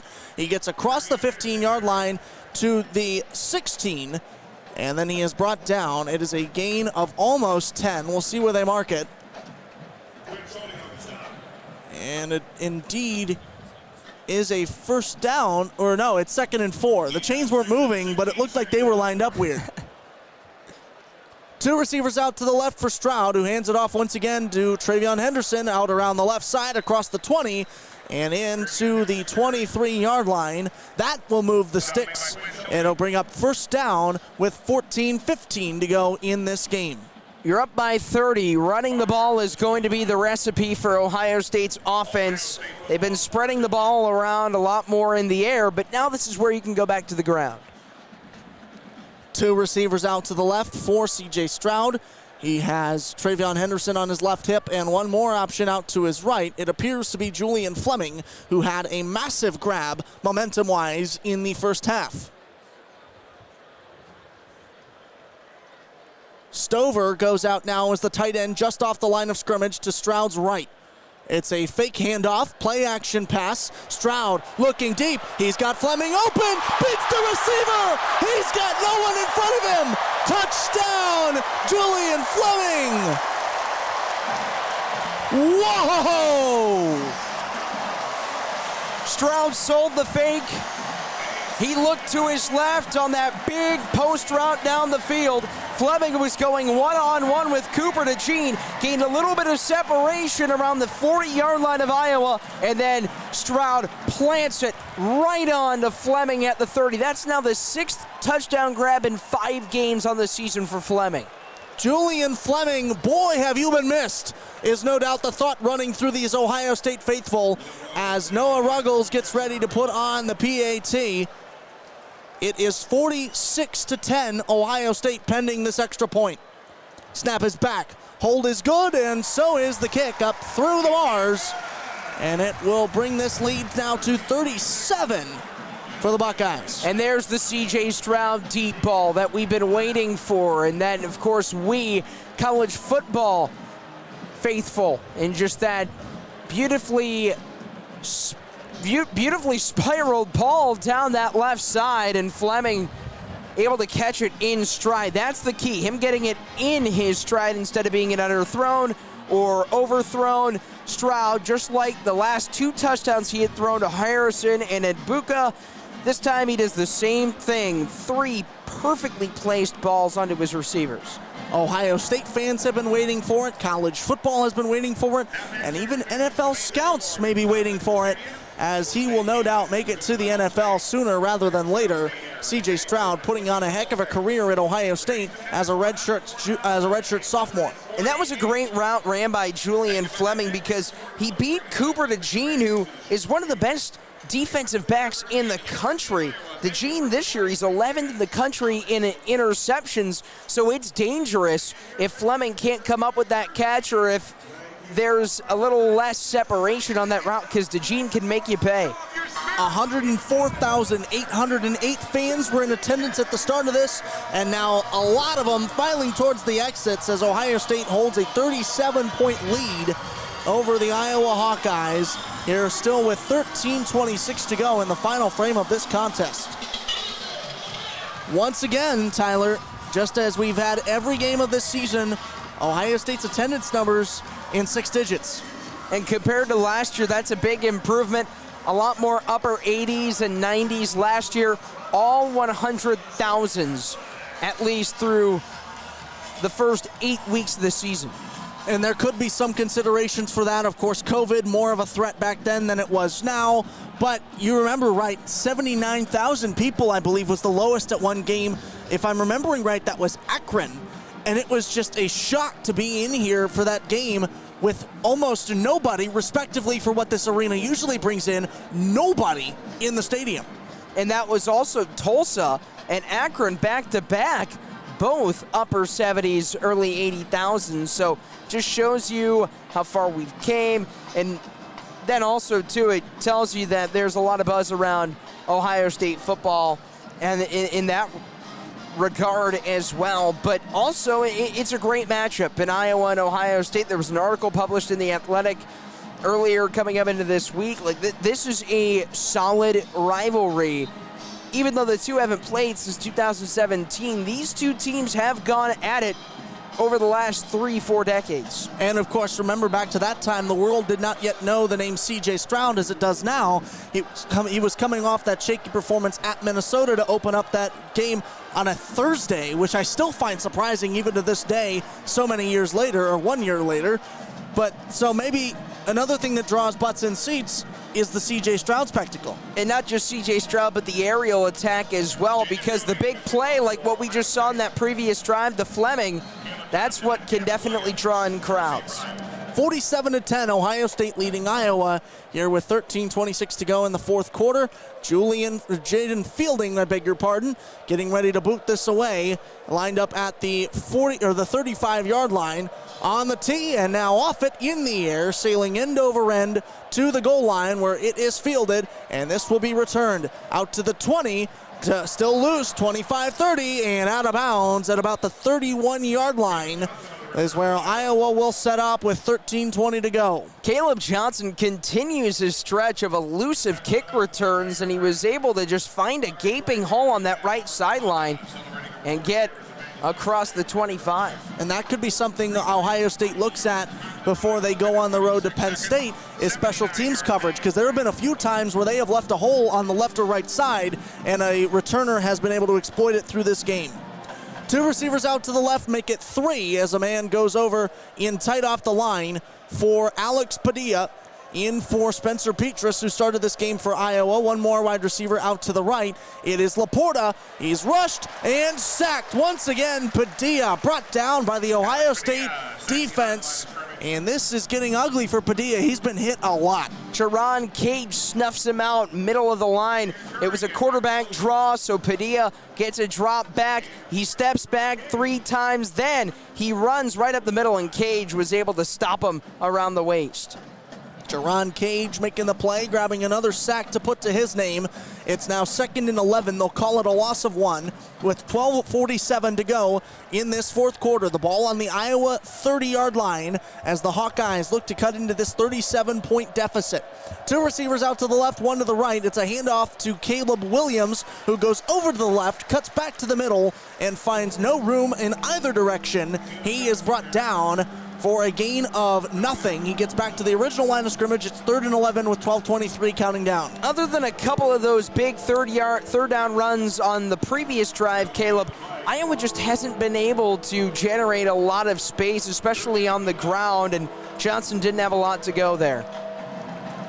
3rd and 11 at the Iowa 30-yard line. 12:04 and ticking away here in the fourth quarter. Ohio State 47, Iowa 10. It's 2 receivers out to the right and left for Padilla. He had a man back with him in the backfield on his left hip, decides to drop back to pass, and fires this complete to Laporta over at the 40-yard line on the right side of the field. It will be just short of the amount to move the chains. They'll call it a gain of 10, moving this up to a 4th and 1 situation with 11:52. Clock is stopped out of bounds. Padilla just released that throw and got it up to Laporta in a tight window despite being hit by his own center, Logan Jones. So a good throw there and catch from Padilla. The Hawkeyes break the huddle going left to right. One receiver out to the left, in closer to the line is the option to the right. Motion in from the receiver to the left. It is now going back in the same direction. It was the wide receiver Arnold Bruce IV, and it's incomplete out to that left side direction as Padilla looked to find him off that motion trickery in the backfield. Results in an incompletion and a turnover on downs with 11:27. Arnold Bruce IV did a great job and did enough to work his way to get separation. He motioned from left to right, then right to left, created that deception to get open one-on-one with Ronnie Hickman. He had that separation, Caleb, but he was just overshot by Padilla. 11:27 to go. Ohio State will get the ball back, leading by 37 over Iowa here at home as fans begin to file out to the exits here at Ohio Stadium.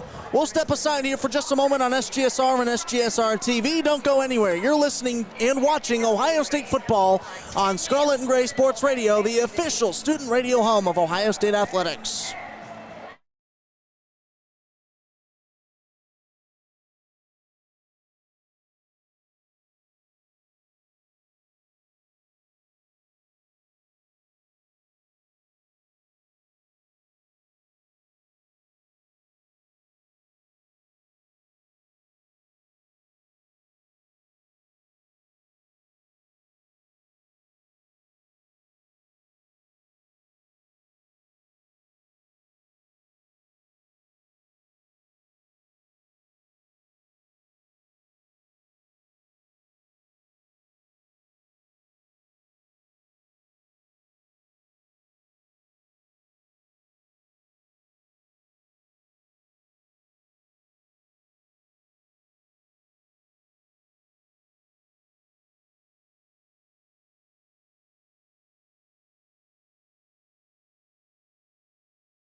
Ohio State 47, Iowa 10.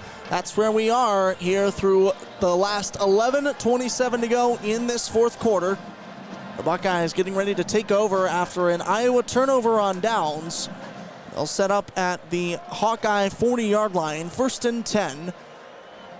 C.J. Stroud back in the shotgun, trips receivers to his left, 2 out in, 1 wide left, or 1 wide to the right, is Marvin Harrison, and in closer to the right, just off the line of scrimmage, is Emeka Egbuka, waiting on the official's whistle to begin play. Iowa looks to be rushing 4, their usual 3 defensive linemen, and pinching the ends. This could be a rush for Ohio State, and they bring in those trips receivers out to the right, or to the left, in tighter to the line. Cade Stover goes in motion. TreVeyon Henderson moves behind Stroud. Stroud takes the snap, back to pass from the shotgun. Scrambling up, avoids the pressure, still rolling out, looking for a man. He finds him. Cade Stover out to the right, hurdles a man down the field, and knocked out of bounds just shy of the 20-yard line.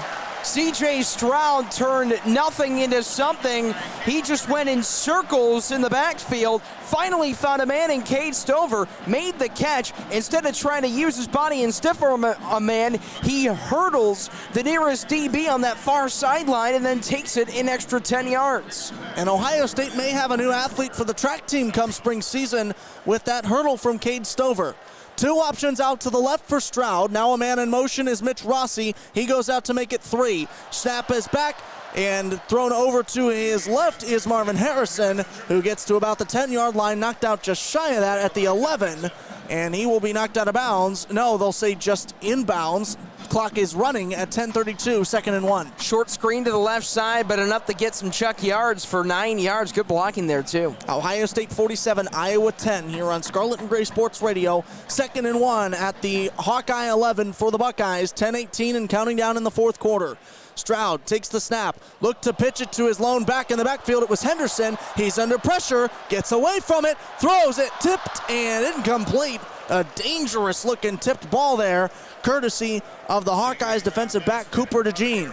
And DeJean stayed in one-on-one coverage instead of just playing that hesitation zone where he would have stomped on a dime and just played conservative in the back of the end zone. But that was the right play with Harrison, the intended target, and C.J. Stroud able to shake off John Wagner, the senior. 3rd and 1 with 10:07. Clock is stopped with the incomplete pass. The ball is at the 11. C.J. Stroud has taken his time, and everybody in a Scarlet uniform is looking over to the Buckeye sideline. Here we go, ready to go. 3 receivers out, 2 wide to the right, and 1 in tight. It's Mitch Rossi with TreVeyon Henderson in the backfield with Stroud. Takes the snap, looking, throwing, picked off. But we will have a flag in the backfield. Making the diving play for the Iowa Hawkeyes was Kayvon Merriweather. And we will see what this call is. Stroud puts his helmet back on. It's unclear if he took it off or if he got hit and knocked it off. It could be a roughing the passer. Officials deliberating. We'll head down to the field.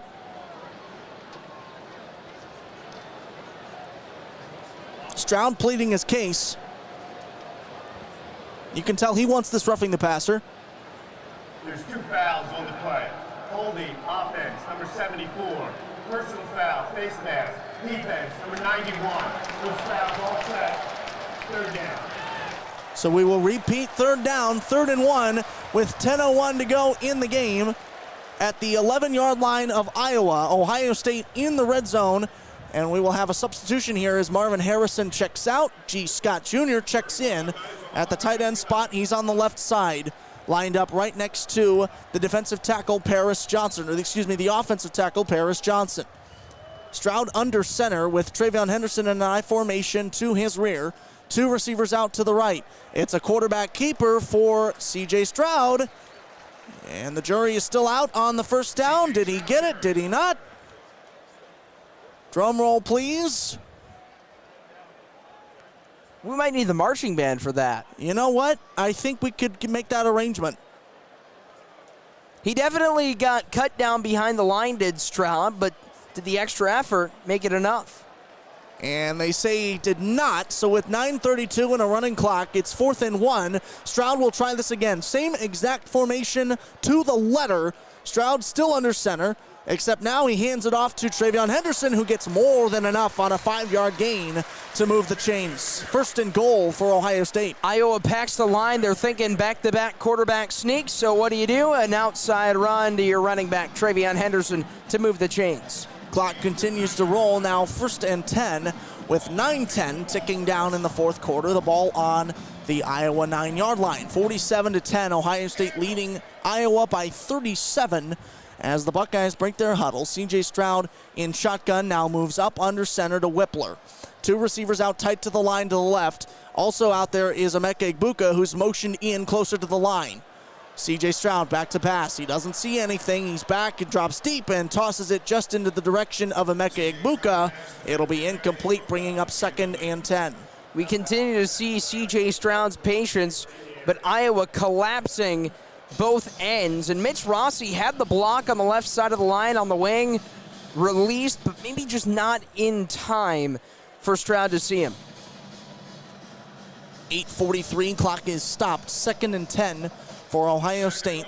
The ball is on the 9-yard line, 2nd and goal for Ohio State. They lead by 37. 2 receivers out to the left. It's Julian Fleming and Marvin Harrison. Egbuka goes in motion from right to left. It's a handoff to Egbuka. Up across the 5-yard line down to the 3, and he is brought down deeper inside Iowa territory. Knocking on the Hawkeyes' door. And that's the third time we've seen one of those reverses in this game for a wide receiver inside the red zone for Ohio State. They've been doing that a lot more over the last 3 weeks. 3rd and goal for Ohio State, 8:16 and ticking down in this game. The 3-yard line is the spot for the ball. 47-10 Ohio State. Bunch formation. Sent across is G. Scott Jr., who's going to act as a blocker. It's a flip out to the right to Mitch Rossi, and he is in for the score. Back right corner of the end zone, rocks the baby to sleep, and Mitch Rossi puts the Buckeyes further ahead, 53-10, pending a PAT. Mitch Rossi in that fullback position stays out on the rollout to the right, and he got separation, released away, and Stroud was able to lob it a little bit behind Rossi, but he keeps it in and then goes one-on-one up that right side of the pylon. Rossi moves for a jumping celebration, a chest bump with his fellow teammate Caleb Burton, who has been on plenty of those offensive plays with him in practice, one of his favorite receivers.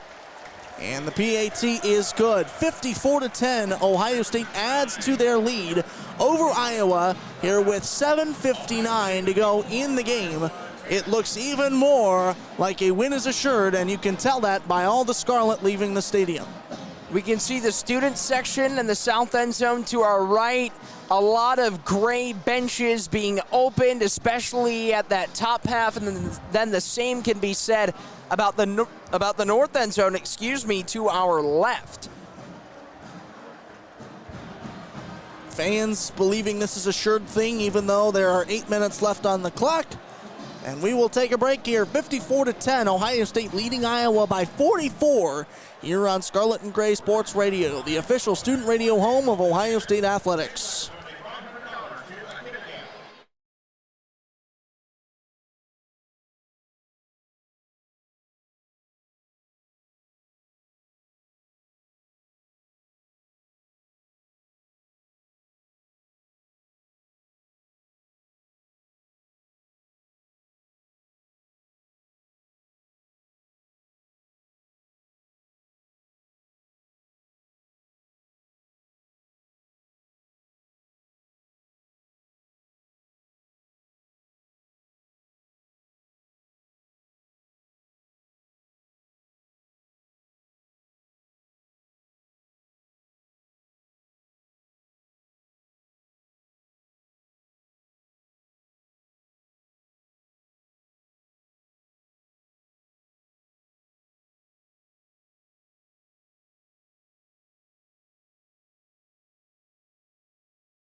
Ohio State leading by 44. 54-10 is the score.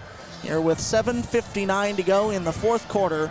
Ohio State ready to kick this away after a Mitch Rossi touchdown. And we mentioned earlier the connection that Mitch Rossi has to that last Ohio State game against Iowa back in 2017. We'll talk about that on the other side of this kickoff. Jaden Fielding back ready to boot this away. Trots up to the 35-yard line. Leather meets the shoe, and it's knocked back into the end zone for a touchback. So Mitch Rossi, we talked about earlier, one of 3 Ohio State players who remembers that loss to Iowa back in 2017, and certainly with that touchdown, at least he's got to feel like he's gotten his piece of revenge. And revenge was going to be a key that Ohio State talked about coming into this week. At his press conference on Tuesday, Ryan Day said, at the time he was the co-offensive coordinator and quarterbacks coach, he said, Caleb, that it was a stain on him and a stain on the program at the time, and it's good, at least for them, to try and get this win as they've been doing. Iowa breaks the huddle at their own 25-yard line, 1st and 10 with a tick under 8 minutes to go in the game. 3 receivers out to the right. It'll be a handoff, though, up the middle for a gain of 2. It looked to be Caleb Williams, who has been a staple of this Iowa running game. And it is LaShawn Williams, who has been one of the 2 running back tandems that have been on this field. We're talking, of course, about Caleb and LaShawn Williams. And then on the other side of things, TreVeyon Henderson and Mayan Williams. 7 different Hawkeyes have carried the football, and Johnson's been the bell cow. At the 27-yard line, Iowa prepares for a 2nd and 8 with 7:26 to go. It's a handoff around the left side. It's got speed across the 40, and touchdown just shy of the 45-yard line was the receiver, Arland Bruce IV, and he had jets on him. We talked about it earlier in this game as well. A big gain all the way out to the 42. And Bruce deserved that touch. He had only had 1 reception, but he worked so hard. He's constantly in motion, sprinting hard, and he finally gets the reward. Under 7 minutes left to go in this game. 1st and 10 for Iowa at their own 42. It's a handoff up the middle across just shy of the midfield line. It's at the 49-yard line. That was LaShawn Williams once again. Came into this one as the leading rusher, and LaShawn Williams has been leading the way, 9 carries now for 31 yards. 2nd and 3 for Iowa at their own 49-yard line, trailing Ohio State by 44 with 6.5 minutes to go in this ball game. Bunch formation for the Hawkeyes. 2 tight ends set on the right side with a receiver and a running back in as well. It's a handoff up the middle. Good for about a yard to get to the midfield line, but nothing else. It'll bring up 3rd and 2. A skosh over 6 minutes to go in this 4th quarter. Ohio State 54, Iowa 10. Iowa back in their huddle. Ohio State taking a look over to their sideline to get the call. Both teams meet at the scrimmage line. 2 receivers and a tight end to the left for Alex Padilla, the Iowa quarterback. He's got Caleb Williams in the I formation. He hands it off to him around the left side across the 50 to the 45, and it looked like he fumbled it, but it appears to be out of bounds. We'll get the official call here in just a moment. This would be big, and it is. 5th touchdown, or 5th turnover rather, of the day for Ohio State, and that is the most in a single game since 2005. And that was against the Ohio Bobcats. Now 5 takeaways for Ohio State. And that is huge. It was just pride-free inbounds around midfield, and it got jarred loose by a couple of Ohio State players. And it was interesting, too, Caleb, because the defense brought out a 4-3 look. So they had 4 down linemen and 3 linebackers and just 4 in the secondary compared to the usual 5. That's the nickel defense, as it would be called. And so they added that extra linebacker, and that proved to be crucial because that extra linebacker on the right side was the one that jarred it free on the Caleb Johnson rush. And Sharon Cage also was able to poke it loose. And I tell you what, this has to be a crusher for the Iowa Hawkeyes. You were just moving up around the left side. You had a good look and run, and then it's all for naught. And that is just a tough blow, like you said, for Iowa, because they have showed a lot of offensive progress over the last couple of drives. Caleb, they had that really long possession 2 drives ago. Then on this series, they were working their way up the field. Padilla was showing a lot of promise. They had the ground game going with Johnson, and then LaShawn Williams, who was the featured back on that drive. But then it was Johnson who fumbled. That ends it. Media timeout coming to an end here at Ohio Stadium. 5:36 to go in the 4th quarter. Ohio State leading Iowa 54-10 on Scarlet and Gray Sports Radio and SGSR TV. Wherever you're listening, thank you for listening to the official student radio home of Ohio State Athletics.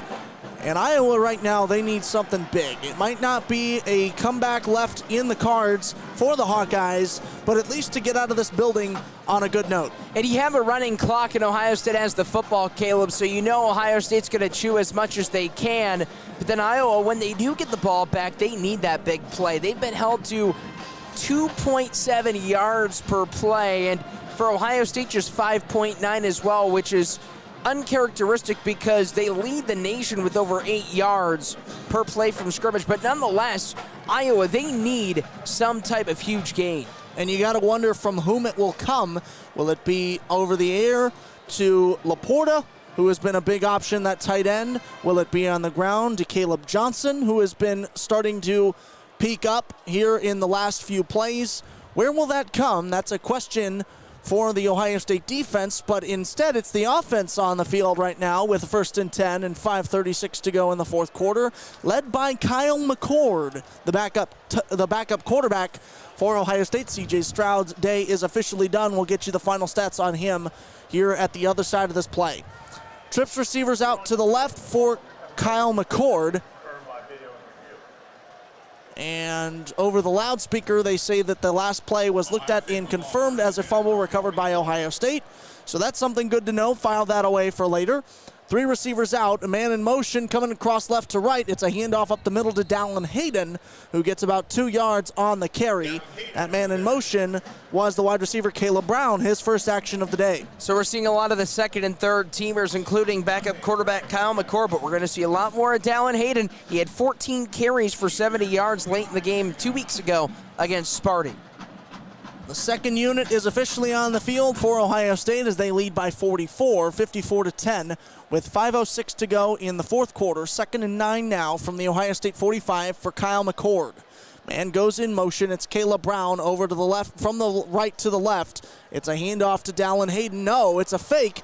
Rolling out to his left and completing to G. Scott Jr. is Kyle McCord. It's good for about 4 yards on that play. G. Scott Jr. over the last couple of weeks, Caleb, the wide receiver converted tight end, has been doing a lot more route running. He had that touchdown against MSU 2 weeks ago in East Lansing, getting one there. 3rd and 6 for Ohio State, 4.5 minutes to go before we call this a game. At the 48-yard line is Ohio State, Kyle McCord. 2 receivers out to his left and right. The running back in is not Dallin Hayden. We have a new running back in. It appears to be... We're getting a number on that. He hasn't turned over to where we can see it. It's the wide receiver. It looks to be Chad Ray who's in playing wide receiver. It's instead a quarterback keep up the middle. And it was Chip Trainum, the linebacker, who was in on offense. Arizona State transfer. Chip Trainum played 2 years as a running back for the Sun Devils. And while this one's going to be a little bit short, Trainum took some pre-game snaps with the second and third teams at running back. The punting unit will come on. The Buckeyes finished 5 yards on that last play, which is 1 shy of the line to gain. It's 4th and 1 with 3.5 minutes to go in this game, and this will bring on... No, they'll keep the guys on. No, yes, it is a punt formation. They fooled me for a minute. Jesse Mirko back to do the punting duties. Boots this up across the 5-yard line. Fielded at the 6 and now making his way over to the left. Dodges 1 defender out to the 20-yard line, and down is Arlen Bruce IV, and we've seen his speed before. It gets him out for a decent gain on the return, and that is where Iowa will set up at the 21-yard line. 1st and 10 with 3:10 to go in the game. Ohio State leading 54-10 when we come back on Scarlet and Gray Sports Radio.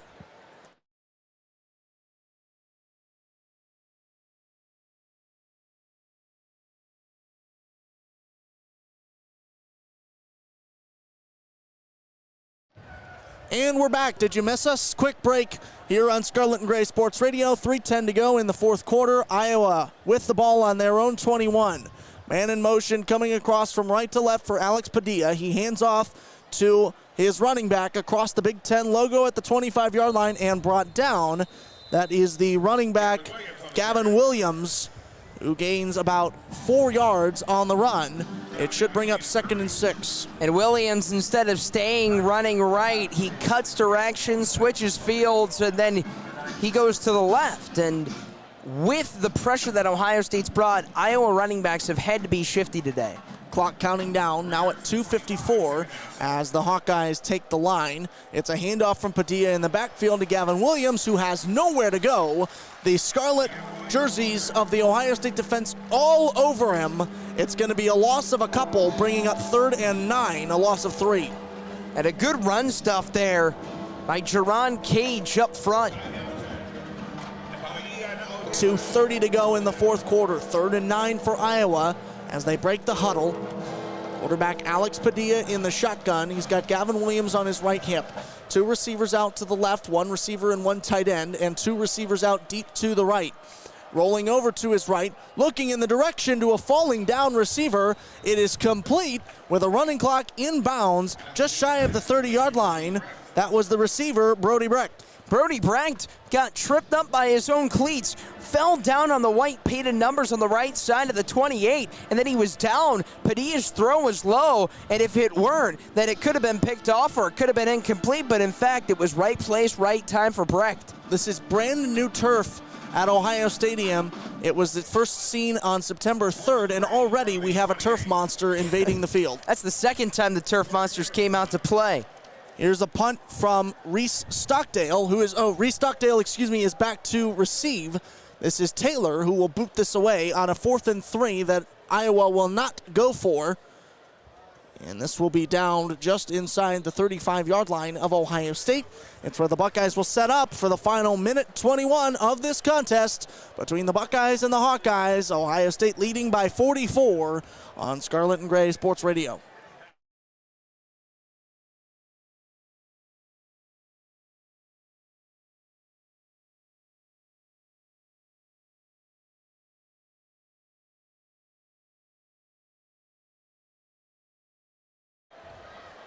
And we're back like we never left on Scarlet and Gray Sports Radio. A quick turnaround as Ohio State is ready to rock and roll on offense at their own 35, 1st and 10. It's a pitch over to Dallin Hayden up the middle, just shy of the 40, going from right to left on offense. And it will be a gain of about 3 yards, 2nd and 7. Final minute, Caleb, so that means you can just chew off and run out the clock. That means that Kyle McCord with his lone pass today will be an efficient 1-for-1 in relief of C.J. Stroud. Gotta love that perfect passer rating for Kyle McCord. 55 seconds indeed into the final minute of game time here. 2nd and 6 for Ohio State, and they are in no rush to get to the line. 17 ticks left on the play clock. No doubt they're going to let it go. Chip Trainum once again is back in at running back. 2 receivers to the left, 1 to the right. It's a handoff up the middle to Trainum. He had some daylight across the 45-yard line to 2 yards shy of the 50 at the 48, and that will no doubt be the final play of the game. Indeed it is. The Buckeyes will let the final 27 seconds tick off, and they will remain undefeated. 7 wins, no losses. And the storyline is defense. You knew that both these teams had a lot of defensive prowess. Iowa ends up giving up 54 points, and Ohio State's offense, they were able to get to him, especially later in that second half with C.J. Stroud throwing it all over the field with 3 touchdowns by the game's end. But boy, that first half really showed you that things could be tight down the end. Hawkeyes handled themselves tough, Caleb, but in the end, Ohio State got that big pick 6 by Eichenberg at the end of the first half. They had a couple big aerial touchdowns late in the second half, and that was able to propel them to victory. And the Buckeyes remain undefeated, as I previously mentioned. However, there are some concerns that are going to need addressed if Ohio State wants to remain like that. For example, C.J. Stroud had a shaky start before finally finding his groove, specifically in the second quarter, and then on throughout this game. What does he have to do? What was the cause of that ailment, do you think, Tyler? Well, a lot of that probably had to do with the 2 high safeties look that Iowa had. First off, this is the best defense that Ohio State has played all season long, but the Hawkeyes, they were just so adept to handling the passing game because they like to push back a lot of their defensive backs, and Stroud made some dangerous throws. He had just 1 interception and fumbled, Caleb, but he had a couple dangerous passes, especially in that first drive of the game. Then he had another interception inside the 15-yard line that got intercepted in the end zone in the second half, but then it got called back due to offsetting penalties. So he has to just be as patient as he has been, but then also continue that decision-making and improving that and try and expose some of those Iowa-type defenses that he sees along the way later in this season. Final score, Ohio State 54, Iowa 10. The Buckeyes look ahead to their second road trip of the year at Penn State to celebrate Halloween weekend with a noontime game against the Nittany Lions. What do the Buckeyes take from this game positively that they can bring down to Happy Valley? One of the things that they can take away, Caleb, is the fact that their defense has been rolling, especially getting pressure on the quarterback, getting takeaways. They forced 5, which had not been done since 2010, as you mentioned earlier. Also getting sacks, too. They got to the quarterback, Petrus, against a pretty solid Iowa offensive line. That shows you that they can get to the quarterback in these high-octane, high-pressure games. They had 5 different sacks getting to the quarterback today. That definitely sets the tone for the weeks to come. Next week for Iowa, they are back home against Northwestern at a 2:30 p.m. scheduled kickoff on ESPN2, and they are going to want to right the ship after a loss like this. Once again, your final score here from Ohio Stadium, the Buckeyes 54, the Hawkeyes 10. On Scarlet and Gray Sports Radio and Scarlet and Gray Sports Radio TV. Thank you so much for spending your Saturday afternoon with us. Whatever you have planned for the rest of the day, we hope you have a great time celebrating your weekend in Columbus or listening wherever you are. For Kole Emplit, for Sara Sharp, Tyler Danburg, and our entire SGSR crew, I'm Caleb Spinner. We'll see you next time, but for now, that's the game. We're out of here.